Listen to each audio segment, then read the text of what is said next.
Hello and welcome back to Another World Audiobooks. Merry Christmas, everybody. Thank you so much for tuning in on this special holiday. I hope you're having a wonderful day. Today, I am pleased to be rebroadcasting the Christmas Carol audio drama. This has become a bit of a tradition here at Another World Audiobooks to do a Christmas Carol during this season.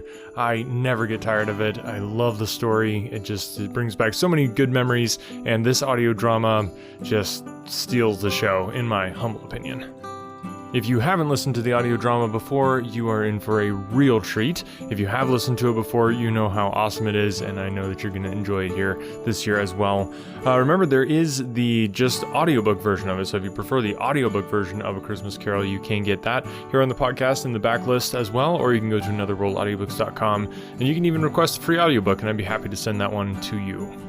I hope you have a wonderful holiday. This is just a nice way for me to rebroadcast this and get a little break here on Christmas, but I love it. It just, somewhere you can just get a nice warm drink, cuddle up by the fire, and listen to this masterful retelling of Christmas Carol audio drama. It's just such a wonderful time of year to remember just all the gifts that we've been given from those that we love, and most importantly from Jesus Christ coming down to earth for us. And there's nothing like this story to put you in the Christmas mood. You may notice a couple returning voices. So we've done The Secret Garden from Nikki Wagner, who is the ghost of Christmas Past, and we also have done The War of the Worlds from Mr. Sam Collins, Mr. Scrooge, Ebenezer Scrooge himself. So it's really cool to have those voice actors coming back on and then being able to rebroadcast all the amazing work that there's over 20 amazing, generous voice actors who put their time and effort into creating this for the world to share this Christmas spirit, as well as to give back through Operation Christmas Child. So if you don't remember, that was the whole impetus behind this, was to support Operation Christmas Child, which is an amazing organization doing amazing stuff for kids all around the world. And the proceeds from sales of the audiobook version of this audio drama, the full version that you can purchase, links down below, all go to supporting Operation Christmas Child. So if you want to do that, that's a great way to support a wonderful organization doing wonderful stuff here this Christmas season. We'll be getting back to our regularly scheduled book here next week, so stay tuned for that. So now, without further ado, I give you A Christmas Carol, an audio drama.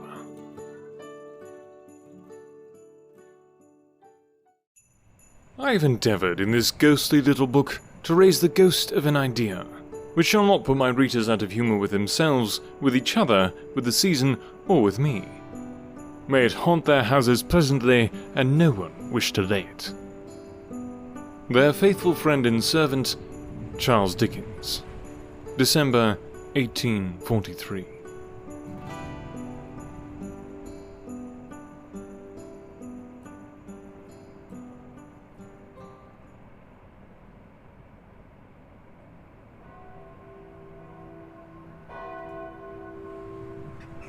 Marley was dead, to begin with. There is no doubt whatever about that. The register of his burial was signed by the clergyman, the clerk, the undertaker, and the chief mourner. Scrooge signed it, and Scrooge's name was good upon change for anything he chose to put his hand to. Old Marley was as dead as a doornail. Mind, I don't mean to say that I know, of my own knowledge, what there is particularly dead about a doornail. I might have been inclined myself to regard a coffin nail as the deadest piece of ironmongery in the trade, but the wisdom of our ancestors is in the simile, and my unhallowed hands shall not disturb it, or the country is done for. You will therefore permit me to repeat, emphatically, that Marley was as dead as a doornail. Scrooge knew he was dead? Of course he did. How could it be otherwise? Scrooge and he were partners for I don't know how many years. Scrooge was his sole executor, his sole administrator, his sole assign, his sole residuary legatee, his sole friend and sole mourner. And even Scrooge was not so dreadfully cut up by the sad event, but that he was an excellent man of business on the very day of the funeral, and solemnized it with an undoubted bargain. The mention of Marley's funeral brings me back to the point I started from. There is no doubt that Marley was dead. This must be distinctly understood, or nothing wonderful can come from the story I am going to relate. Scrooge never painted out old Marley's name. There it stood, years afterwards, above the warehouse door. Scrooge and Marley. The firm was known as Scrooge and Marley. Sometimes people new to the business called Scrooge Scrooge, and sometimes Marley, but he answered to both names. It was all the same to him. Oh, but he was a tight-fisted hand at the grindstone. Scrooge. A squeezing, wrenching, grasping, scraping, clutching, covetous old sinner. Hard and sharp as flint, from which no steel had ever struck out generous fire. Secret and self-contained, and solitary as an oyster. The cold within him froze his old features, nipped his pointed nose, shriveled his cheek, stiffened his gait, made his eyes red, his thin lips blue, and spoke out shrewdly in his grating voice. A frosty rime was on his head, and on his eyebrows, and his wiry chin. He carried his own low temperature always about with him. He iced his office in the dog days, and didn't thaw at 1 degree at Christmas. External heat and cold could have little influence on Scrooge. No warmth could warm, no wintry weather chill him. No wind that blew was bitterer than he. No falling snow was more intent upon its purpose, no pelting rain less open to entreaty. Foul weather didn't know where to have him. The heaviest rain, the snow and hail and sleet could boast of the advantage over him in only one respect. They often came down handsomely, and Scrooge never did. Nobody ever stopped him in the street to say, with gladsome looks, "My dear Scrooge, how are you? When will you come to see me?" No. No beggars implored him to bestow a trifle. No children asked him what it was o'clock. No man or woman ever once in all his life inquired the way to such and such a place of Scrooge. But what did Scrooge care? It was the very thing he liked, to edge his way along the crowded paths of life, warning all human sympathy to keep its distance. Once upon a time, of all the good days in the year, on Christmas Eve, old Scrooge sat busy in his counting-house.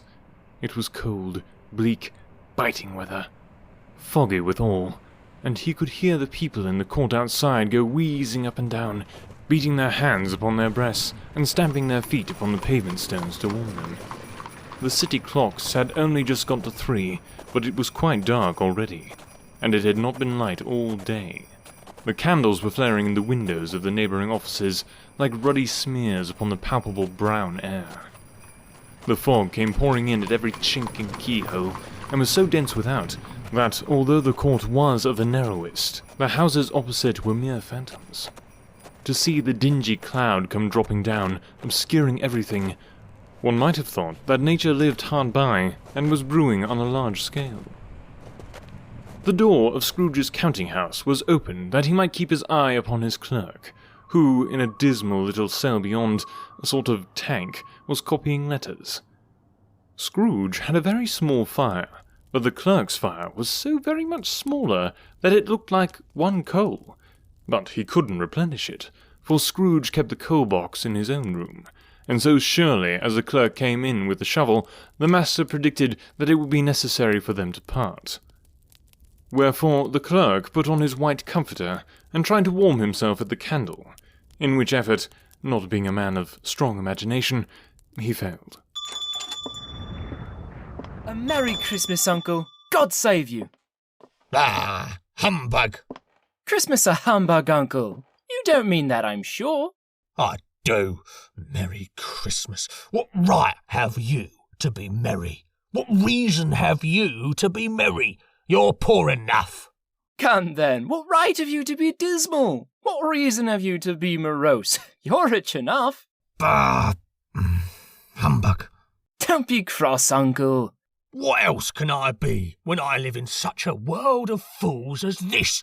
Merry Christmas, out upon Merry Christmas.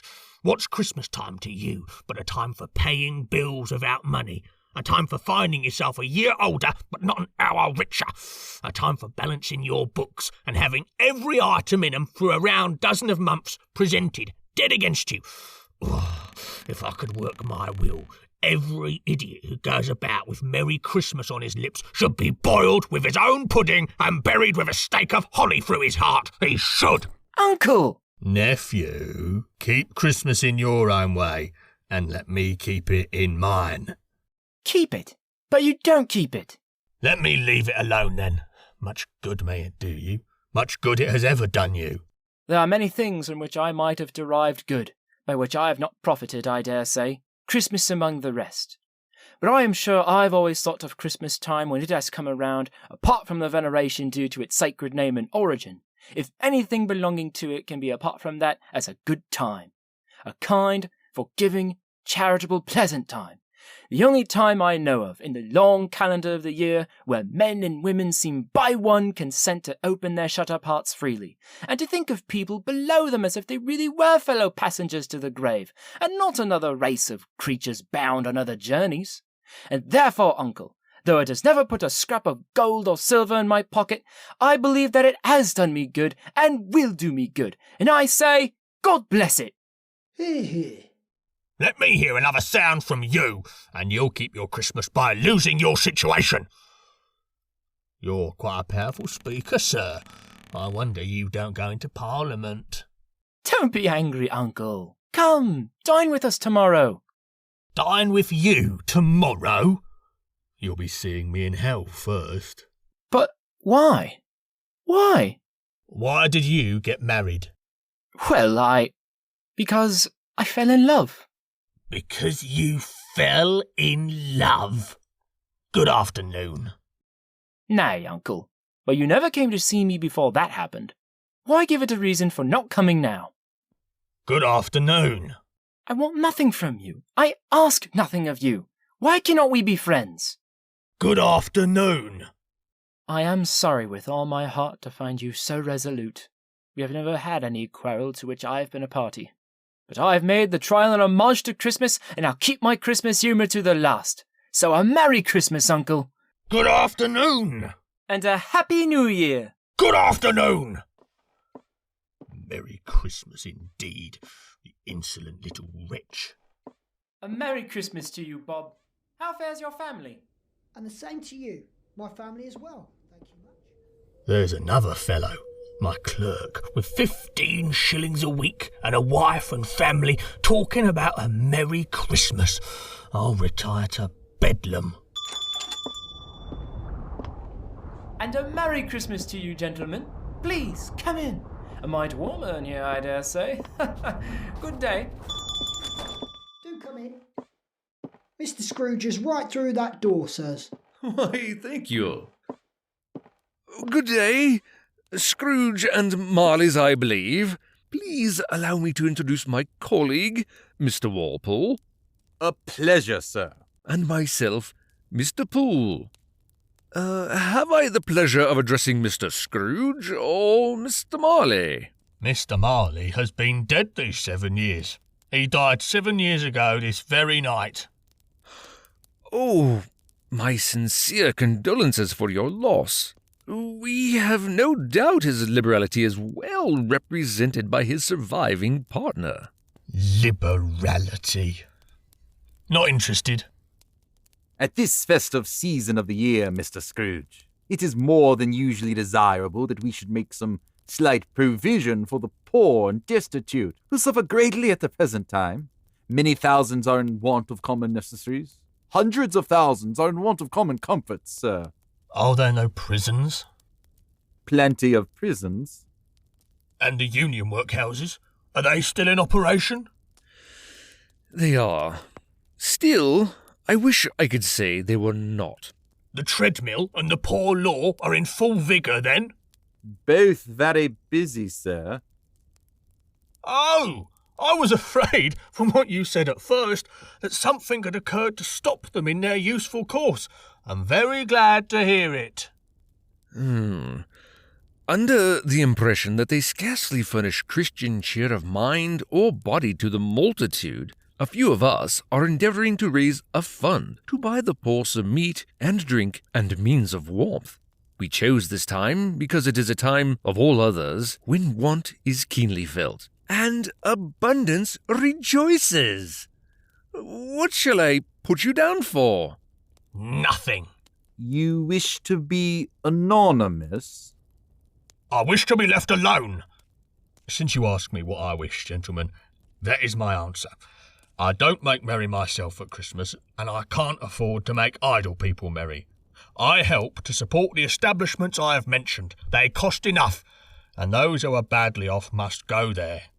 Many can't go there, and many would rather die. If they would rather die, they had better do it, and decrease the surplus population. But good sir, these people are human beings. It's enough for a man to understand his own business and not to interfere with other people's. Mine occupies me constantly. Good afternoon, gentlemen. And good afternoon to you, sir. A Merry Christmas to you. Out! Can't a man be left to his work? That's all I ask. To be left alone to do what needs done. Meanwhile, the fog and darkness thickened so that people ran about with flaring links, proffering their services to go before horses and carriages and conduct them on their way. The ancient tower of a church, whose gruff old bell was always peeping slyly down at Scrooge out of a Gothic window in the wall, became invisible and struck the hours and quarters in the clouds, with tremulous vibrations afterwards, as if its teeth were chattering in its frozen head up there. The cold became intense. In the main street at the corner of the court, some labourers were repairing the gas pipes, and had lighted a great fire in the brazier, round which a party of ragged men and boys were gathered, warming their hands and winking their eyes before the blaze in rapture. The brightness of the shops, where holly sprigs and berries crackled in the lamp heat of the windows, made pale faces ruddy as they passed. Poulterers' and grocers' trades became a splendid joke, a glorious pageant, with which it was next to impossible to believe that such dull principles as bargain and sale had anything to do.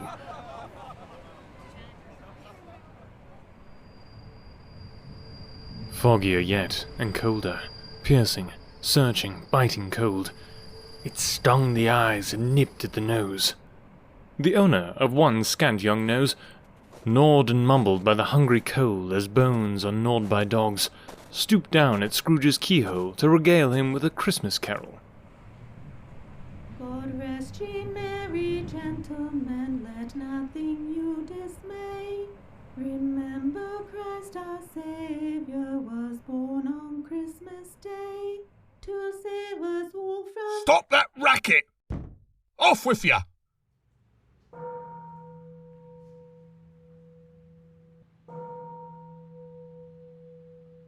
The day ends too soon. Day's over already? Imagine that. You'll want all day tomorrow, I suppose. If quite convenient, sir. It's not convenient, and it's not fair. If I was to stop £0.50 for it, you'd think yourself ill-used, I'll be bound. Well, sir. And yet you don't think me ill-used when I pay a day's wages for no work. It is only once a year, sir. A poor excuse for picking a man's pockets every 25th of December. I suppose you must have the whole day. Be here all the earlier next morning. Oh, yes, sir. Promise, sir. The office was closed in a twinkling, and the clerk, with the long ends of his white comforter dangling below his waist, for he boasted no greatcoat, went down a slide on Cornhill at the end of a lane of boys 20 times in order of its being Christmas Eve, and then ran home to Camden Town as hard as he could pelt to play at blindman's buff. Scrooge took his melancholy dinner in his usual melancholy tavern, and having read all the newspapers and beguiled the rest of the evening with his banker's book, went home to bed. He lived in chambers which had once belonged to his deceased partner. They were a gloomy suite of rooms in a lowering pile of buildings up a yard, where it had so little business to be that one could scarcely help fancying it must have run there when it was a young house playing at hide-and-seek with other houses, and forgotten the way out again. It was old enough now, and dreary enough, for nobody lived in it but Scrooge, the other rooms being all let out as offices. The yard was so dark that even Scrooge, who knew its every stone, was fain to grope with his hands. The fog and frost so hung about the black old gateway of the house that it seemed as if the genius of the weather sat in mournful meditation on the threshold. Now, it is a fact that there was nothing at all particular about the knocker on the door, except that it was very large. It is also a fact that Scrooge had seen it night and morning during his whole residence in that place. Also, that Scrooge had as little of what is called fancy about him as any man in the city of London, even including, which is a bold word, the corporation, aldermen, and livery. Let it also be borne in mind that Scrooge had not bestowed one thought on Marley since his last mention of his 7 years dead partner that afternoon. And then, let any man explain to me, if he can, how it happened that Scrooge, having his key in the lock of the door, saw in the knocker, without its undergoing any intermediate process of change, not a knocker, but Marley's face. Marley's face. It was not an impenetrable shadow, as the other objects in the yard were, but had a dismal light about it, like a bad lobster in a dark cellar. It was not angry or ferocious, but looked at Scrooge as Marley used to look, with ghostly spectacles turned up on its ghostly forehead. The hair was curiously stirred, as if by breath or hot air, and though the eyes were wide open, they were perfectly motionless. That, and its livid colour, made it horrible. But its horror seemed to be in spite of the face and beyond its control, rather than a part or its own expression. As Scrooge looked fixedly at this phenomenon, it was a knocker again. Humbug. To say that he was not startled, or that his blood was not conscious of a terrible sensation to which it had been a stranger from infancy, would be untrue. But he put his hand upon the key he had relinquished, turned it sturdily, walked in, and lighted his candle. He did pause, with a moment's irresolution, before he shut the door, and he did look cautiously behind it first, as if he half expected to be terrified with the sight of Marley's pigtail sticking out into the hall. But there was nothing on the back of the door, except the screws and nuts that held the knocker on. Nothing. Oh, of course there's nothing.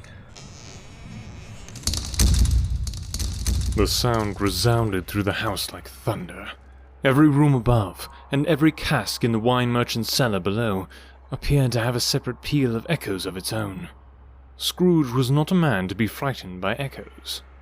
He fastened the door, and walked across the hall and up the stairs, slowly too, trimming his candle as he went. Up Scrooge went, not caring a button for the darkness. Darkness is cheap, and Scrooge liked it, but before he shut his heavy door, he walked through his rooms to see that all was right. He had just enough recollection of the face to desire to do that. Sitting room, bedroom, lumber room, all as they should be. Nobody under the table, nobody under the sofa. A small fire in the grate, spoon and basin ready, and the little saucepan of gruel. Scrooge had a cold in his head upon the hob. Nobody under the bed, nobody in the closet, nobody in his dressing gown, which was hanging up in a suspicious attitude against the wall. Lumber room as usual, old fire guards, old shoes, 2 fish baskets, washing stand on 3 legs, and a poker. Quite satisfied, he closed his door and locked himself in. Double-locked himself in, which was not his custom. Thus secured against surprise, he took off his cravat, put on his dressing gown and slippers and his nightcap, and sat down before the fire to take his gruel. It was a very low fire indeed, nothing on such a bitter night. He was obliged to sit close to it and brood over it before he could extract the least sensation of warmth from such a handful of fuel. The fireplace was an old one, built by some Dutch merchant long ago, and paved all round with quaint Dutch tiles designed to illustrate the scriptures. There were Cains and Abels, Pharaoh's daughters, queens of Sheba, angelic messengers descending through the air on clouds like feather beds, Abrahams, Belshazzars, apostles putting off to sea in butterboats, hundreds of figures to attract his thoughts, and yet that face of Marley, 7 years dead, came like an ancient prophet's rod and swallowed up the whole. If each smooth tile had been blank at first, with power to shape some picture on its surface from the disjointed fragments of his thoughts, there would have been a copy of old Marley's head on every one. Humbug! After several turns of anxious pacing around the room, Scrooge sat down again. As he threw his head back in the chair, his glance happened to rest upon a bell, a disused bell that hung in the room and communicated for some purpose now forgotten with a chamber in the highest story of the building. It was with great astonishment, and with a strange, inexplicable dread, that, as he looked, he saw this bell began to swing. It swung so softly in the outset that it scarcely made a sound, but soon it rang out loudly, and so did every bell in the house.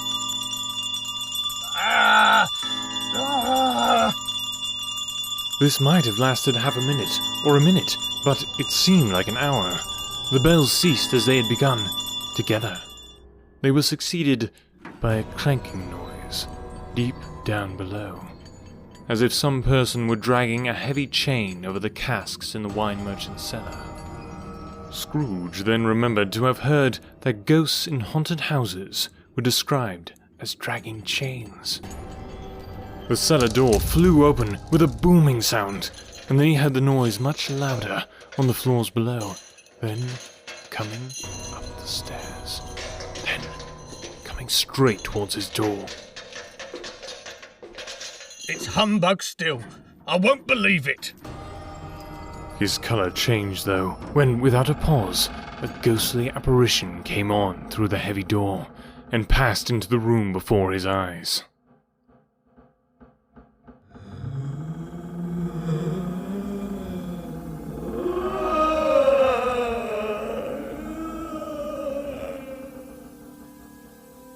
The same face, the very same. Marley, in his pigtail, usual waistcoat, tights and boots, the tassels on the latter bristling like his pigtail and his coat skirts, and the hair upon his head. The chain he drew was clasped about his middle. It was long, and wound about him like a tail, and it was made, for Scrooge observed it closely, of cash boxes, keys, padlocks, ledgers, deeds, and heavy purses wrought in steel. His body was transparent, so that Scrooge, observing him, and looking through his waistcoat, could see the 2 buttons on his coat behind. Scrooge had often heard it said that Marley had no bowels, but he had never believed it until now. No, nor did he believe it now, though he looked the phantom through and through, and saw it standing before him, though he felt the chilling influence of his death-cold eyes, and marked the very texture of the folded kerchief bound about its head and chin, which wrapper he had not observed before. He was still incredulous, and fought against his senses.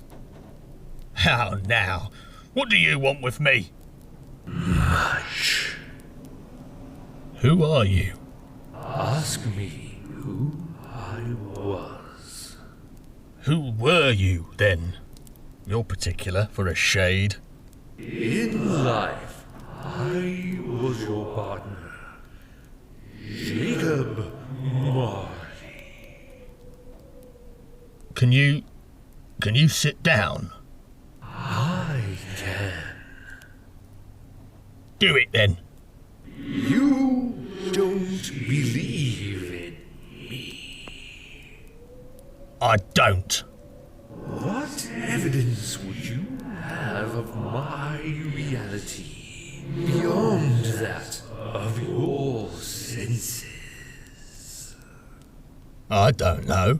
Why do you doubt your senses? Because a little thing affects them. A slight disorder of the stomach makes them cheats. You may be an undigested bit of beef, a blot of mustard, a crumb of cheese, a fragment of an underdone potato. There's more of gravy than of grave about you, whatever you are. Scrooge was not much in the habit of cracking jokes, nor did he feel, in his heart, by any means waggish then. The truth is that he tried to be smart as a means of distracting his own attention and keeping down his terror, for the spectre's voice disturbed the very marrow in his bones. To sit staring at those fixed, glazed eyes in silence for a moment would play, Scrooge felt, the very deuce with him. There was something very awful, too, in the spectre's being provided with an infernal atmosphere of its own. Scrooge could not feel it himself, but it was clearly the case. For though the ghost sat perfectly motionless, its hair, its skirts and tassels were still agitated as by the hot vapour from an oven. You see this toothpick? I do. You were not looking at it. But I see it, notwithstanding. Well, I have but to swallow this and be for the rest of my days persecuted by a legion of goblins, all of my own creation. Humbug, I tell you, humbug!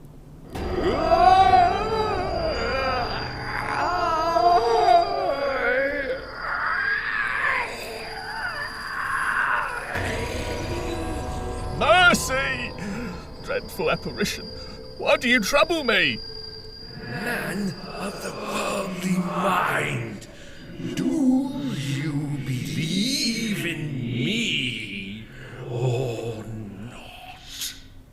I do, I must. But why do spirits walk the earth? And why do they come to me? It is required of every man that the spirit within him should walk abroad among his fellow men, and travel far and wide. And if that spirit does not go forth in life, it is condemned to do so after death. It is doomed to wander through the world. Oh, woe is me!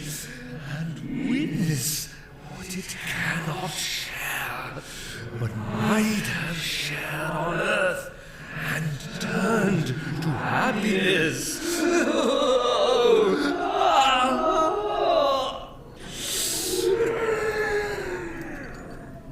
You are fettered. Tell me why. I wear the chain I forged in life. I made it link by link and yard by yard. I girded it on of my own free will, and of my own free will I wore it. Is its pattern strange to you? Or would you know the weight and length of the strong coil you bear yourself? It was full as heavy and as long as this 7 Christmas Eves ago. You have labored on it since. It is a ponderous chain. Jacob. Oh, Jacob Marley. Tell me more. Speak comfort to me, Jacob. I have none to give. It comes from other regions, Ebenezer Scrooge, and is conveyed by other ministers to other kinds of men. Nor can I tell you what I would. A very little more is all permitted to me. I cannot rest. I cannot stay. I cannot linger anywhere. My spirit never walked beyond our counting house. Mark me. In life, my spirit never roved beyond the narrow limits of our money-changing hall. And weary journeys lie before me.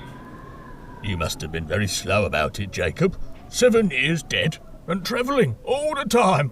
The whole time. No rest, no peace, torture of remorse. You travel fast? On the wings of the wind. You might have got over a great quantity of ground in 7 years.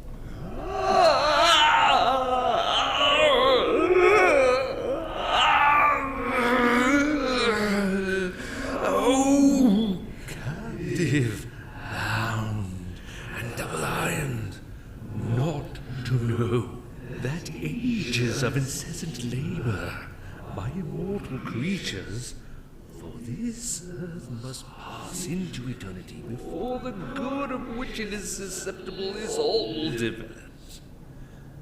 Not to know that any Christian spirit, working kindly in its little sphere, whatever it may be, will find its mortal life too short for its vast means of usefulness. Not to know that no space of regret can make amends for one's life's opportunity misused. Yet, such was I. Oh, such was I. But you always were a good man of business, Jacob. Business. Mankind was my business. The common welfare was my business. Charity, mercy, forbearance, and benevolence were all my business. The dealings of my trade were but a drop of water in the comprehensive ocean of my business. At this time of the rolling year, I suffer most. Why did I walk through crowds of fellow beings with my eyes turned down, and never raise him to the blessed star which led the wise men to a more abode? Were there no poor homes to which its light could have conducted me? Hear me. My time is nearly gone. I will, but don't be hard upon me, Jacob. Pray. How is it that I appear before you in a shape that only you can see? I may not tell. I have sat invisible beside you many and many a day. That is no light part of my penance. I am here tonight to warn you that you have yet a chance and hope of escaping my fate. A chance and hope of my procuring, Ebenezer. You always were a good friend to me. Thank you. You will be haunted by 3 spirits. Is that the chance and hope you mentioned, Jacob? It is. I think I'd rather not. Without their visits, you cannot hope to shun the path I tread. Expect the first tomorrow, when the bell tolls 1. Couldn't I take 'em all at once and have it over, Jacob? Expect the second on the next night at the same hour. The third upon the next night, when the last stroke of 12 has ceased to vibrate. Look to see me no more. And look that, for your own sake, you remember what has passed between.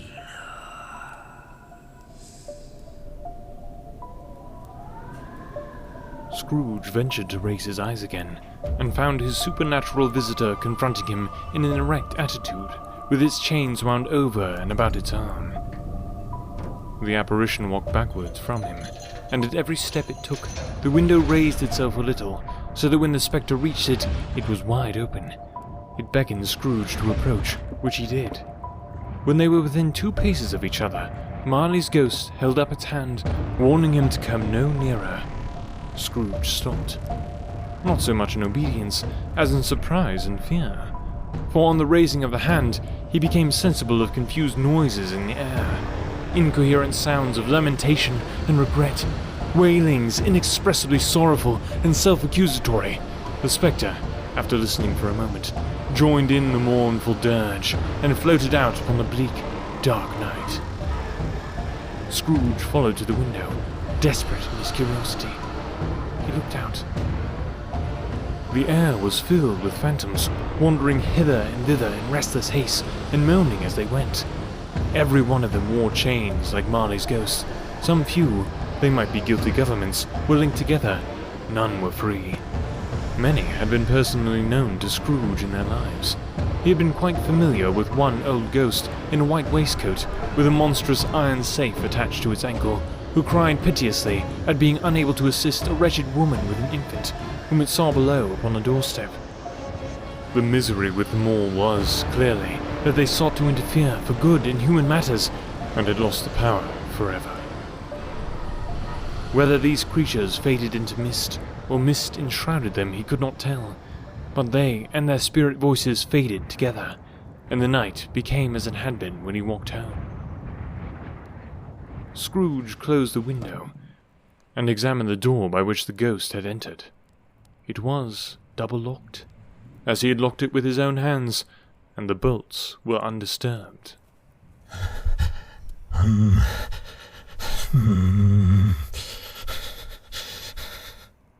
Scrooge, being from the emotion he had undergone, or the fatigues of the day, or his glimpses of the invisible world, or the dull conversation of the ghost, or the lateness of the hour, much in need of repose, went straight to bed, without undressing, and fell asleep upon the instant.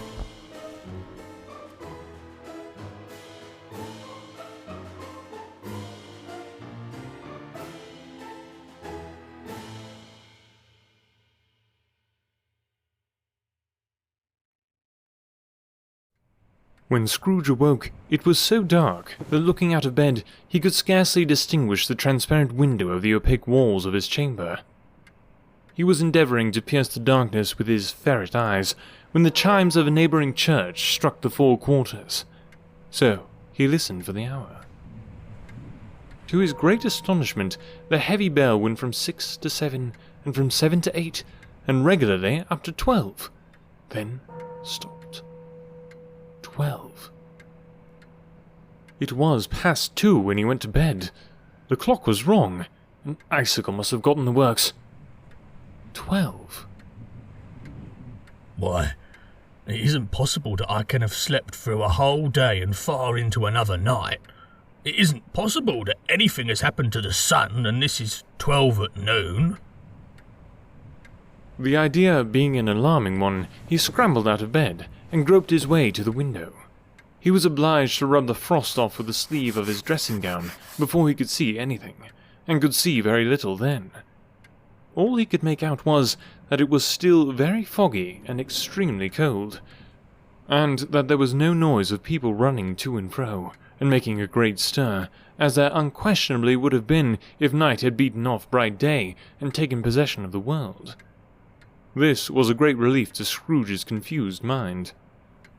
He went to bed again, and thought and thought and thought it over and over and over, and could make nothing of it. The more he thought, the more perplexed he was, and the more he endeavoured not to think, the more he thought.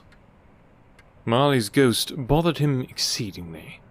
Every time he resolved within himself, after mature inquiry, that it was all a dream, his mind flew back again, like a strong spring released, to its first position, and presented the same problem to be worked all through.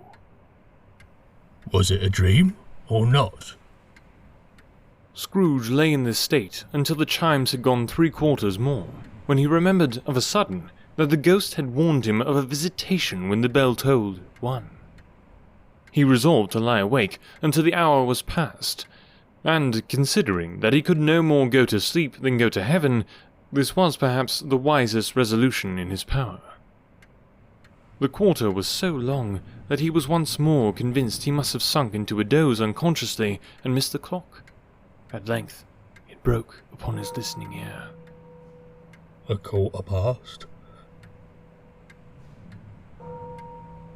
1/2 past. 1/4 to it. The hour itself and nothing else.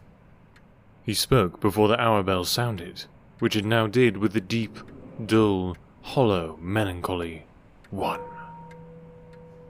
Light flashed up in the room upon the instant, and the curtains of his bed were drawn. The curtains of his bed were drawn aside, I tell you, by a hand. Not the curtains at his feet, nor the curtains at his back, but those to which his face was addressed. The curtains of his bed were drawn aside, and Scrooge, starting up into a half-recumbent attitude, found himself face to face with the unearthly visitor who drew them. As close as I am now to you, and I am standing in the spirit at your elbow. It was a strange figure, like a child, yet not so much like a child as like an old person, viewed through some supernatural medium, which gave it the appearance of having receded from the view and being diminished to a child's proportion. Its hair, which hung about his neck and down its back, was white as if with age, and yet the face had not a wrinkle in it, and the tenderest bloom was on the skin. The arms were very long and muscular, the hands the same, as if its hold were of uncommon strength. Its legs and feet, most delicately formed, were, like those upper members, bare. It wore a tunic of the purest white, and round its waist was bound a lustrous belt, the sheen of which was beautiful. It held a branch of fresh green holly in its hand, and, in singular contradiction of that wintry emblem, had its dress trimmed with summer flowers. But the strangest thing about it was that from the crown of its head there sprung a bright clear jet of light, by which all this was visible, and which was doubtless the occasion of its using, in its duller moments, a great extinguisher for a cap, which it now held under its arm. Even this, though, when Scrooge looked at it with increasing steadiness, was not its strangest quality. For as its belt sparkled and glittered, now in one part and now in another, and what was light one instant at another time was dark, so the figure itself fluctuated in its distinctness, being now a thing with one arm, now with one leg, now with 20 legs, now a pair of legs without a head, now a head without a body, of which dissolving parts no outline would be visible in the dense gloom wherein they melted away. And, in the very wonder of this, it would be itself again, distinct and clear as ever. Are you the spirit whose coming was foretold to me? I am. Who and what are you? I am the ghost of Christmas past. Long past? No, your past. Your light, it's so bright. Pray, would you please put on your cap?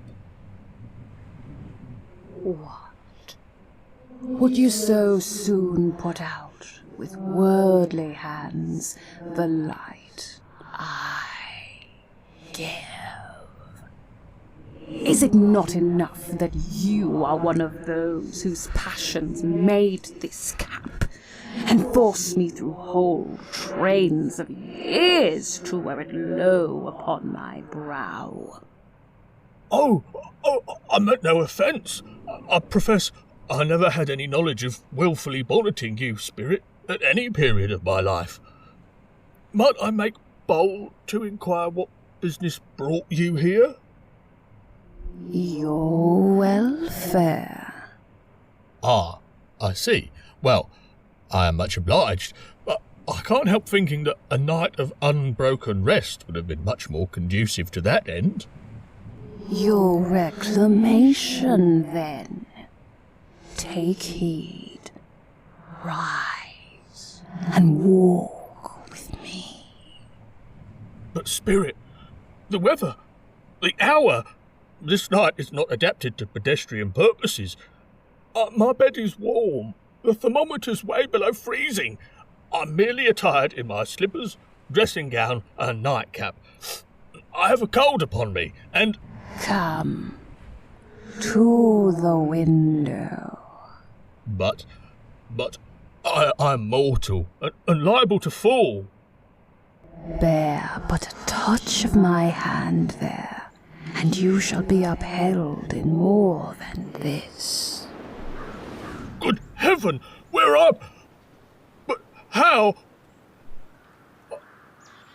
I was bred in this place. I was a boy here. Good heaven. Your lip is trembling. And what is that upon your cheek? Nothing. It's just a pimple. Spirit, lead me where you will. You recollect the way? Remember it? I could walk it blindfold. Strange to have forgotten it for so many years. Let us go on. It's exactly as I recall it. Why, that gate there, it leads to our favourite apple orchard.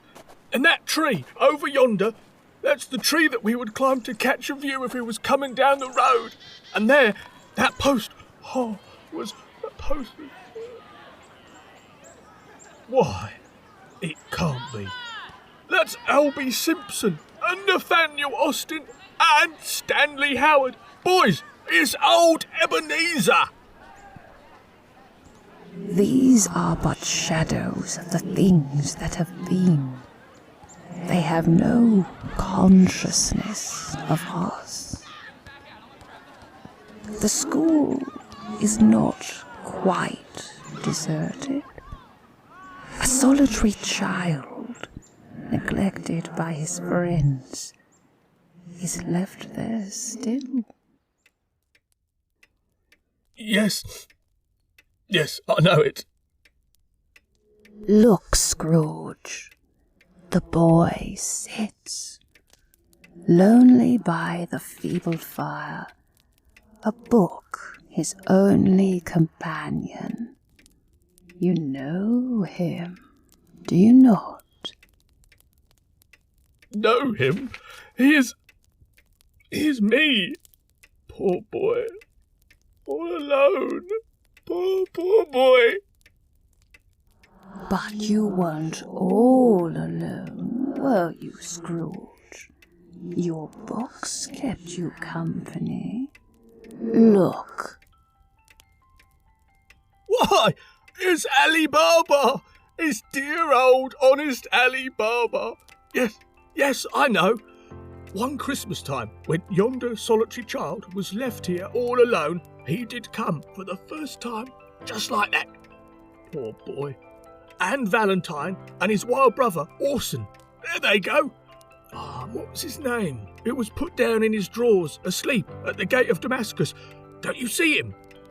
And the Sultan's groom, turned upside down by the genie. There he is, upon his head. Serve him right. I'm glad of it. What business had he to be married to the princess? There's the parrot, green body and yellow tail with a thing like a lettuce coming out of the top of his head. There he is.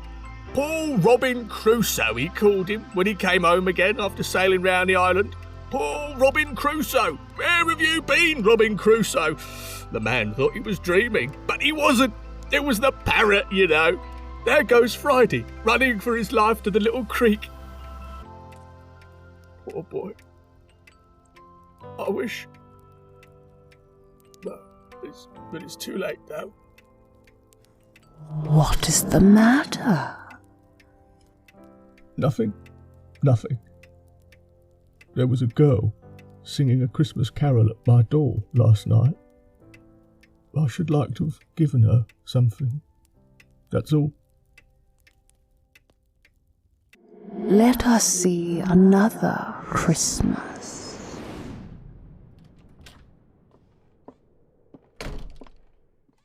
Dear brother, I have come to bring you home, dear brother. To bring you home. Home. Home, little fan? Yes, home. For good and all. Home for ever and ever. Father is so much kinder than he used to be, that home's like heaven. He spoke so gently to me one dear night when I was going to bed that I was not afraid to ask him once more if you might come home. And he said yes, you should, and sent me in a coach to bring you. And you're to be a man, and are never to come back here. But first, we're to be together all the Christmas long, and have the merriest time in all the world. You are quite a woman, little fan. Come, let's go. All was a delicate creature, whom a breath might have withered. But she had a large heart. So she had. You're right. I'll not gainsay it, Spirit. God forbid. She died a woman, and had, as I think, children. One child. True. Your nephew. Yes. This warehouse. Do you know it? Know it? Was I apprenticed here? Why, it's old Fezziwig! Bless his heart, it's Fezziwig, alive again! Dick Wilkins, to be sure! Bless me, yes, there he is. He was very much attached to me, was Dick. Poor Dick. Yes, sir. Dear, dear. Hi-leo, clear away, my lads, and let's have lots of room here. Hi-leo, Dick. Cheer up, Ebenezer. Ah, Fezziwig. Never did a man throw a party like good old Fezziwig. A small matter to make these silly folks so full of gratitude. He has spent but a few pounds of your mortal money. 3 or 4, perhaps. Is that so much that he deserves this praise? It isn't that. It isn't that, Spirit. He has the power to render us happy or unhappy, to make our service light or burdensome, a pleasure or a toil. Say that his power lies in words and looks, in things so slight and insignificant that it is impossible to add and count them up. What then? The happiness he gives is quite as great as if it cost a fortune. What is the matter? Nothing in particular. Something, I think. No. I should like to be able to say a word or two to my clerk just now. That's all. My time grows short. Quick!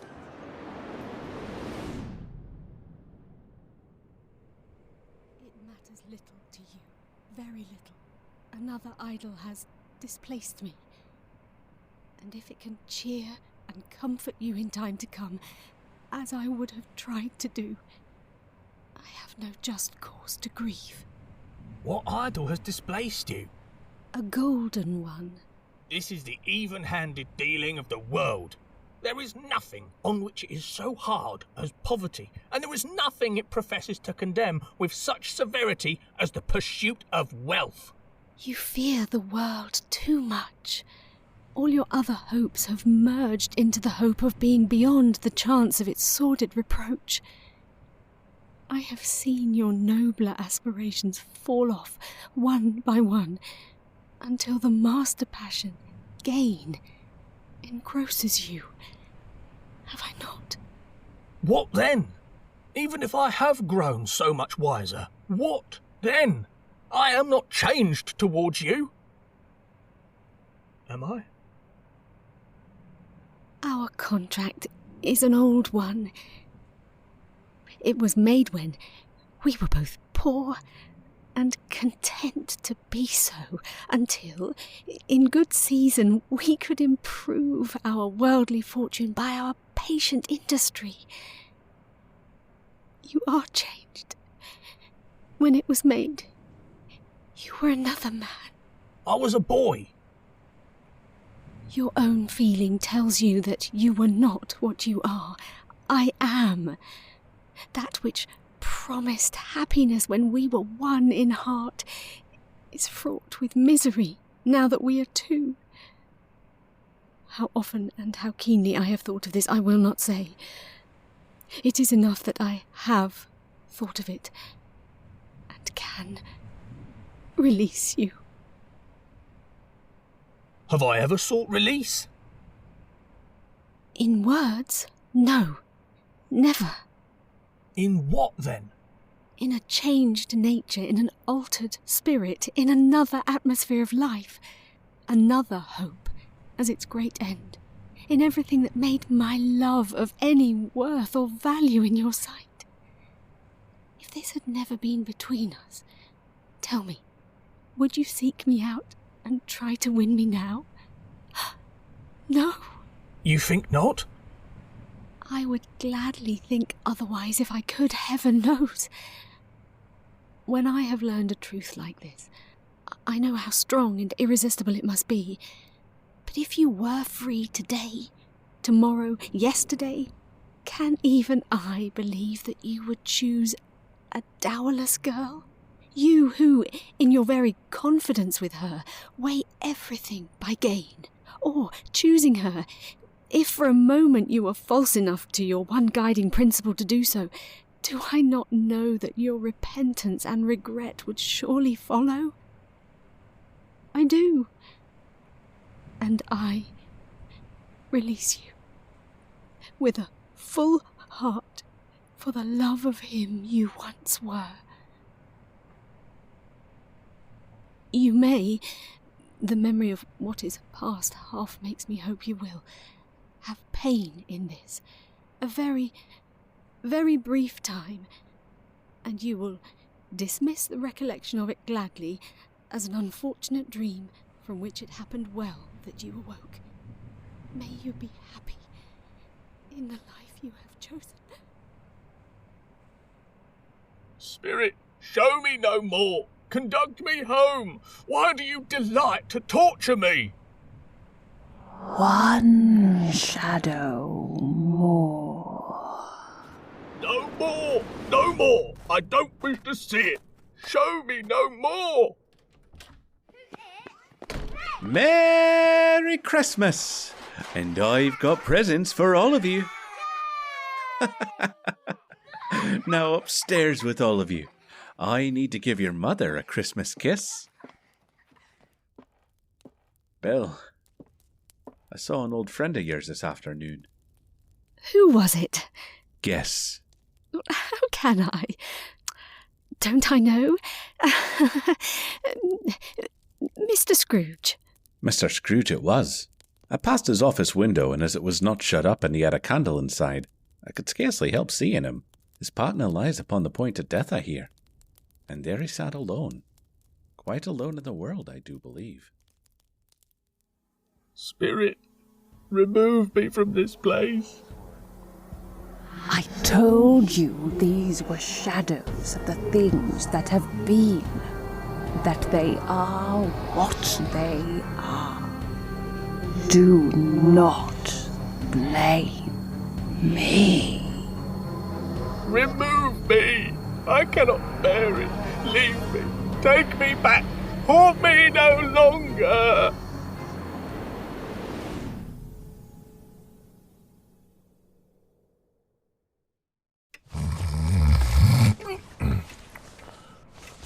Spirit?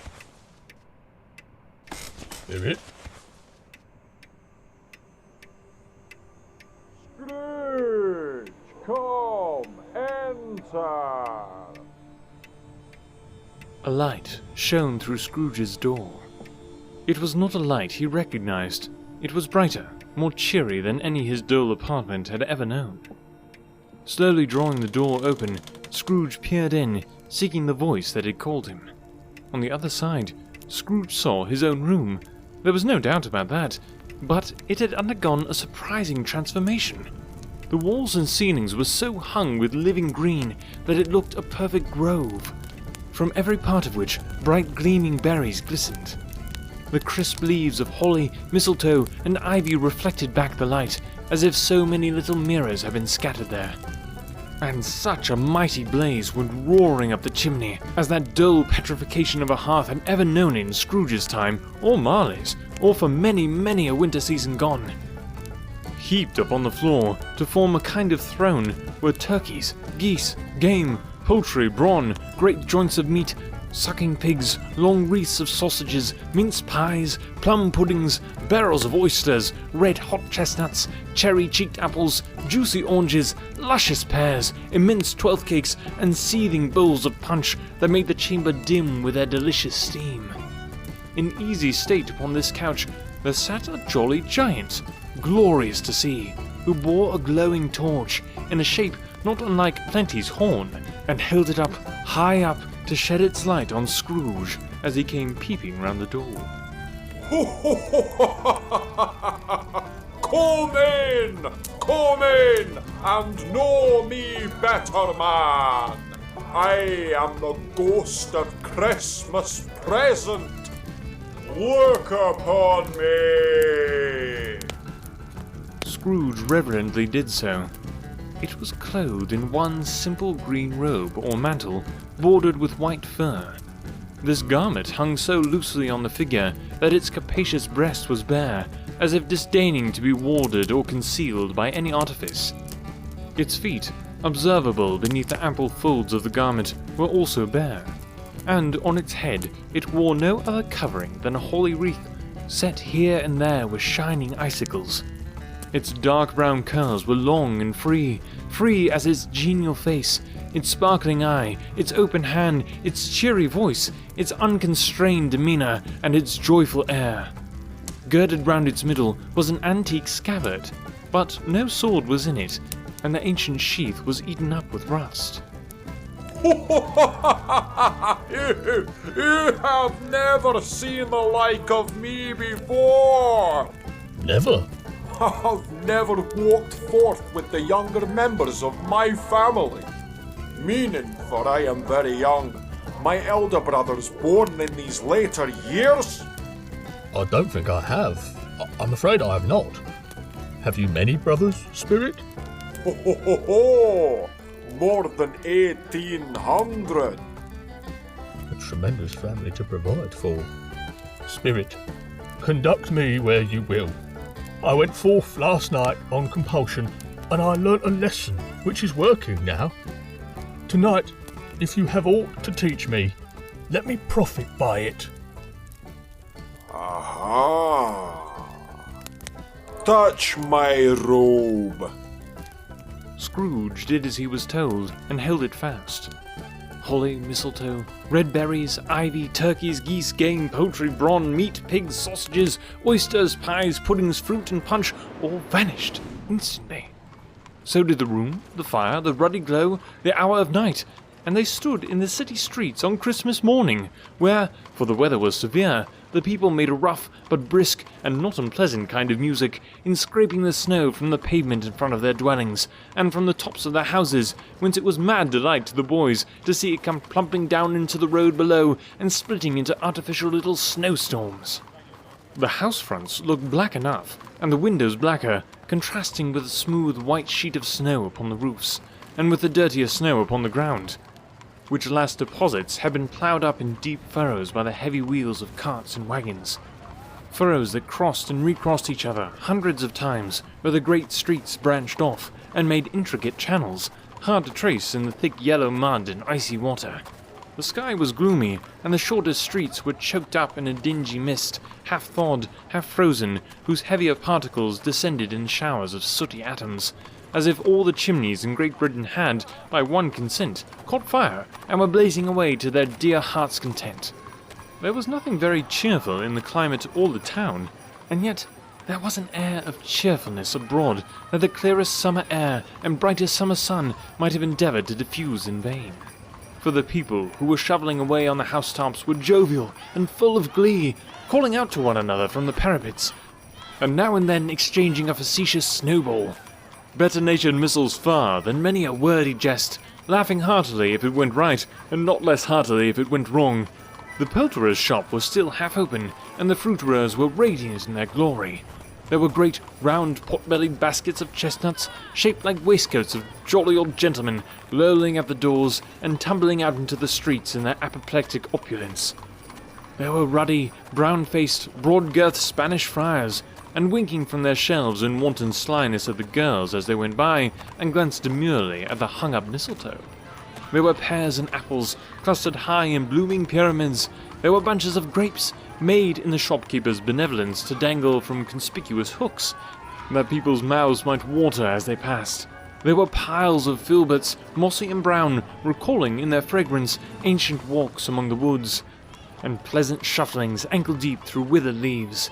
There were Norfolk biffins, squab and swarthy, setting off the yellow of the oranges and lemons, and, in the great compactness of their juicy persons, urgently entreating and beseeching to be carried home in paper bags and eaten after dinner.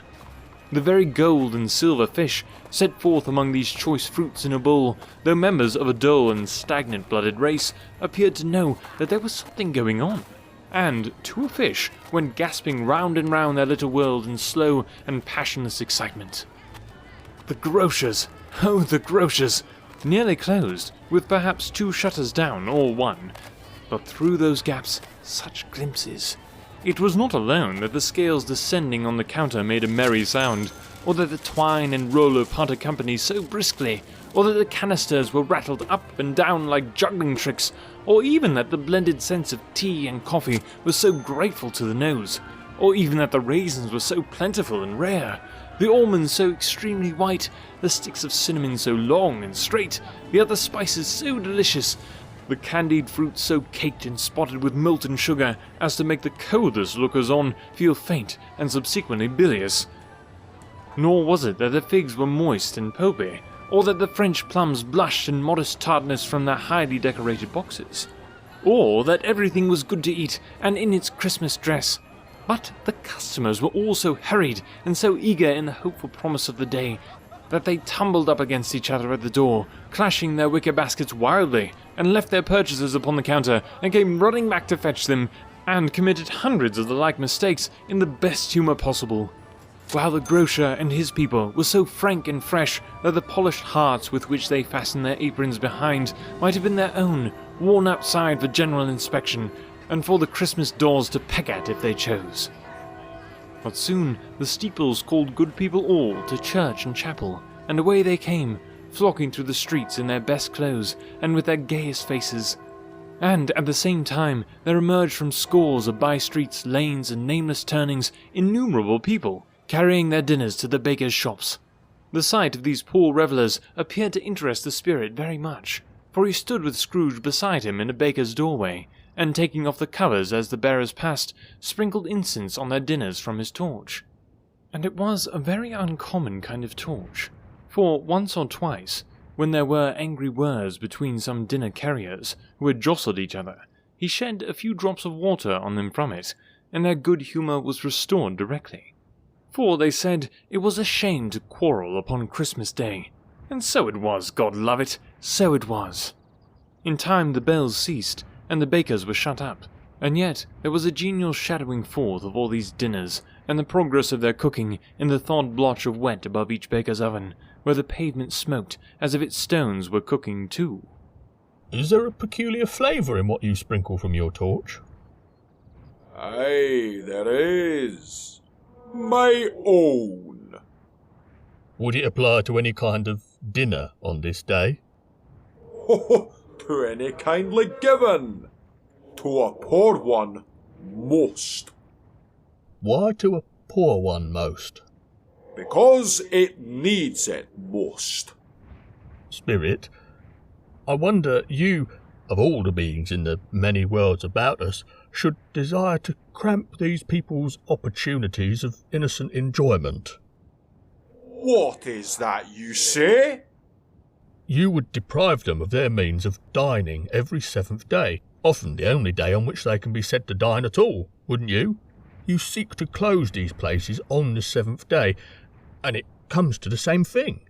You don't know what you're saying there, man. Forgive me if I am wrong. It has been done in your name, or at least in that of your family.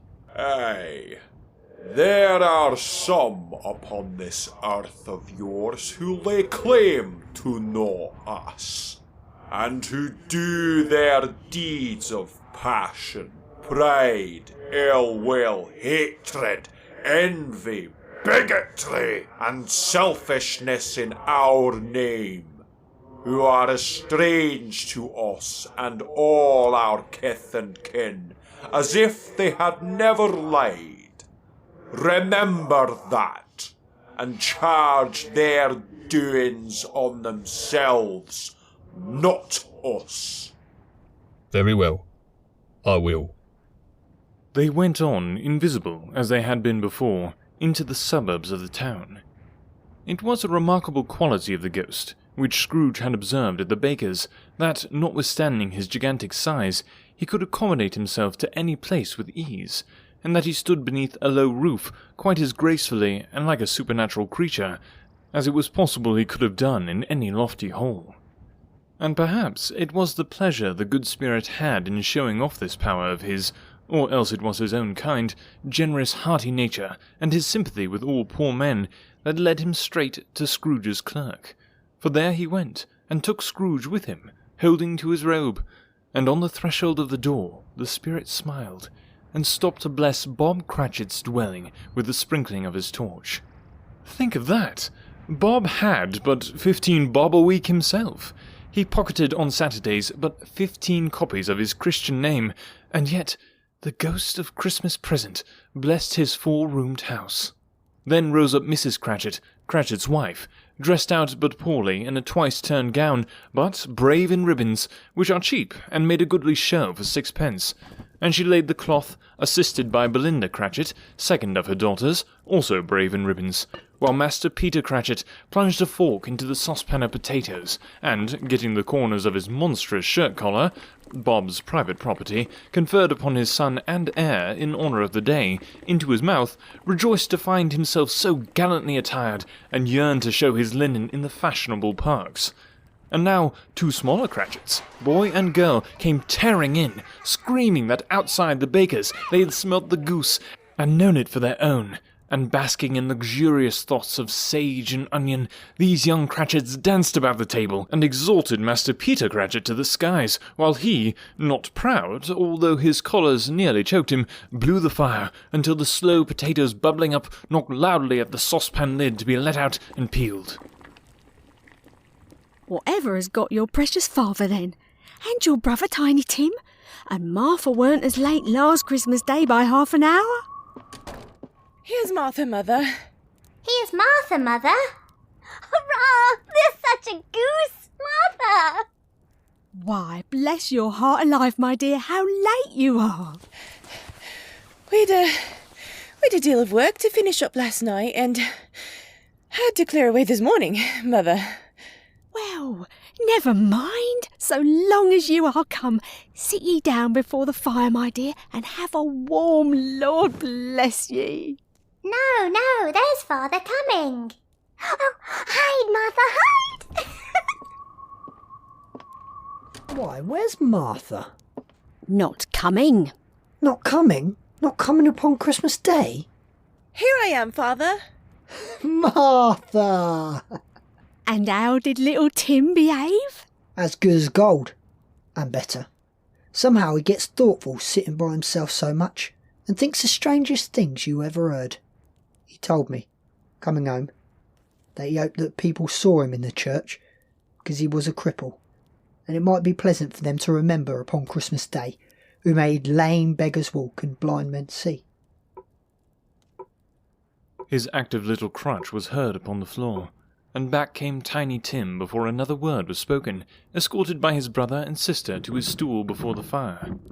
And while Bob, turning up his cuffs, as if, poor fellow, they were capable of being made more shabby, compounded some hot mixture in a jug with gin and lemons, and stirred it round and round, and put it on the hob to simmer. Master Peter and the 2 ubiquitous young Cratchits went to fetch the goose, with which they soon returned in high procession. Such a bustle ensued that you might have thought a goose the rarest of all birds, a feathered phenomenon, to which a black swan was a matter of course. And in truth, it was something very like it in that house. Mrs. Cratchit made the gravy, ready beforehand in a little saucepan, hissing hot. Master Peter mashed the potatoes with incredible vigour. Miss Belinda sweetened up the applesauce. Martha dusted the hot plates. Bob took Tiny Tim beside him in a tiny corner at the table. the two young Cratchits set chairs for everybody, not forgetting themselves, and, mounting guard upon their post, crammed spoons into their mouths, lest they should shriek for goose before their turn came to be helped. At last, the dishes were set on, and grace was said. It was succeeded by a breathless pause, as Mrs. Cratchit, looking slowly all along the carving knife, prepared to plunge it into the breast. But when she did, and when the long-expected gush of stuffing issued forth, one murmur of delight arose all round the board, and even Tiny Tim, excited by the two young Cratchits, beat on the table with the handle of his knife, and feebly cried, "Hurrah!" There was never such a goose.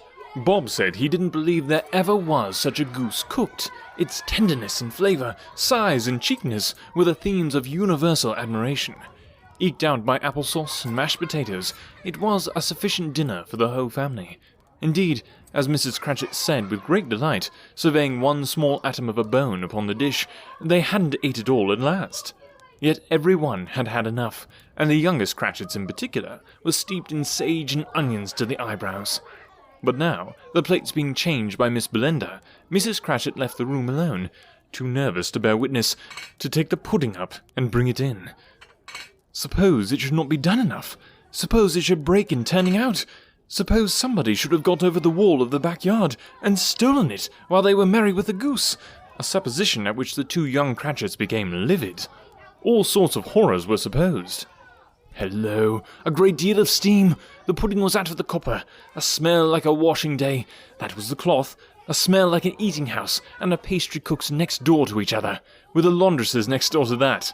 That was the pudding. In half a minute, Mrs. Cratchit entered, flushed, but smiling proudly, with the pudding, like a speckled cannonball, so hard and firm, blazing in half a quartern of ignited brandy, and bedighted with Christmas holly stuck into the top. Oh, what a wonderful pudding! Bob Cratchit said, and calmly too, that he regarded it as the greatest success achieved by Mrs. Cratchit since their marriage. Mrs. Cratchit said that, now the weight was off her mind, she would confess that she had had her doubts about the quantity of flour. Everybody had said something about it, but nobody said or thought it was at all a small pudding for a large family. It would have been flat heresy to do so. Any Cratchit would have blushed to hint at such a thing. At last, the dinner was all done, the cloth was cleared, the hearth swept, and the fire made up. The compound in the jug being tasted and considered perfect, apples and oranges were put upon the table, and a shovelful of chestnuts on the fire. Then all the Cratchit family drew round the hearth in what Bob Cratchit called a circle, meaning half a one, and at Bob Cratchit's elbow stood the family display of glass, 2 tumblers and a custard cup without a handle. These held the hot stuff from the jug, however, as well as golden goblets would have done, and Bob served it out with beaming looks, while the chestnuts on the fire sputtered and cracked noisily. A Merry Christmas to us all, my dears. God bless us. God bless us. God bless us, everyone. Spirit, tell me if Tiny Tim will live. I see a vacant seat in the poor chimney corner, and a crutch without an owner, carefully preserved. If these shadows remain unaltered by the future, the child will die. No, no, oh no, kind spirit, say he will be spared. If these shadows remain unaltered by the future, none other of my race will find him here. What then?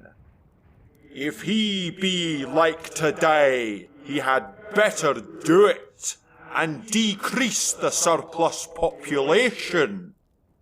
Man, if man you be in heart, not adamant, forbear that wicked cant until you have discovered what the surplus is and where it is.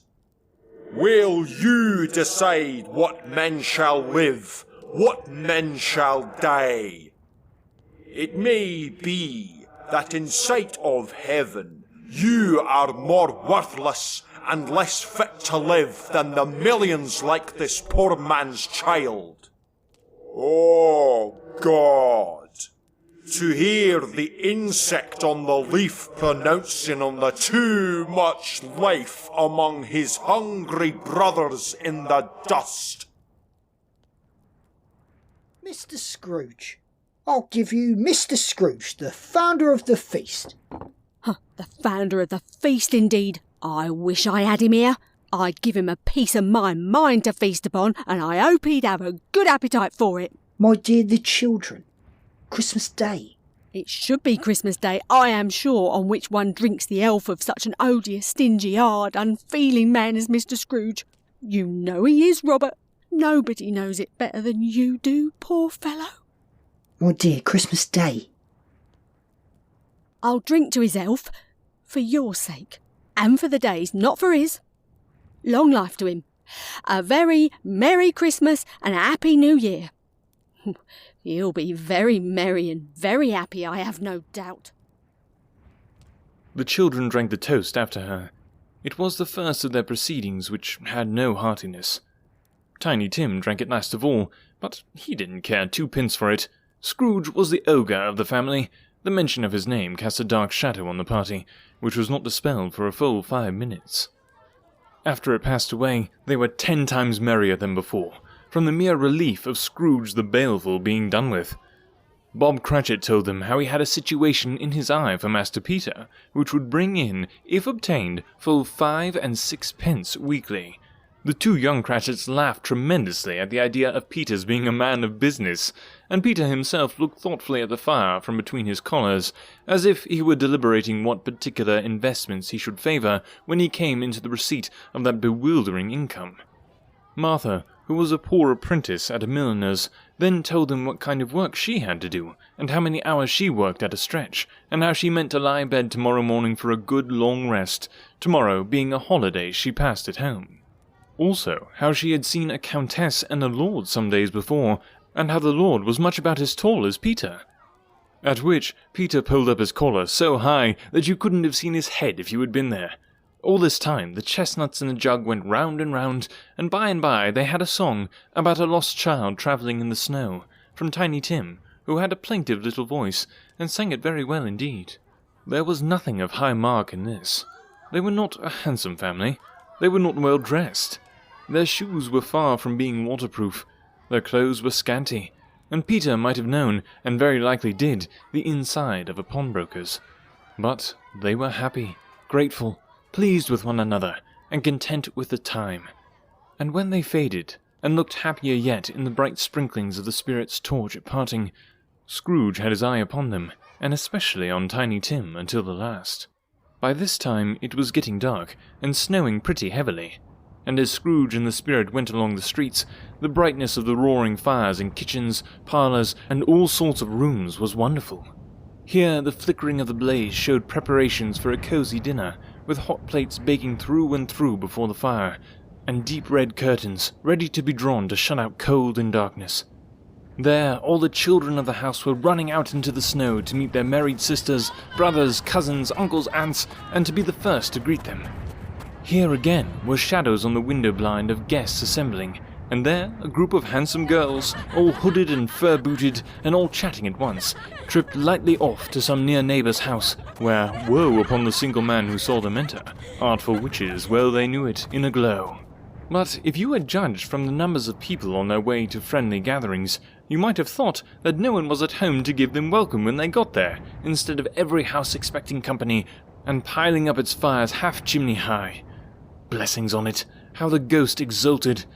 How it bared its breadth of breast, and opened its capacious palm, and floated on, outpouring, with a generous hand, its bright and harmless mirth on everything within its reach.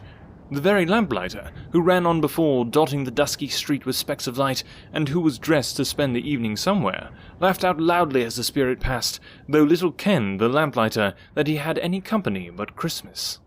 And now, without a word of warning from the ghost, they stood upon a bleak and desert moor, where monstrous masses of rude stone were cast about, as though it were the burial place of giants, and the water spread itself wheresoever it listed, or would have done so, but for the frost that held it prisoner, and nothing grew but moss and furze, and coarse rank grass.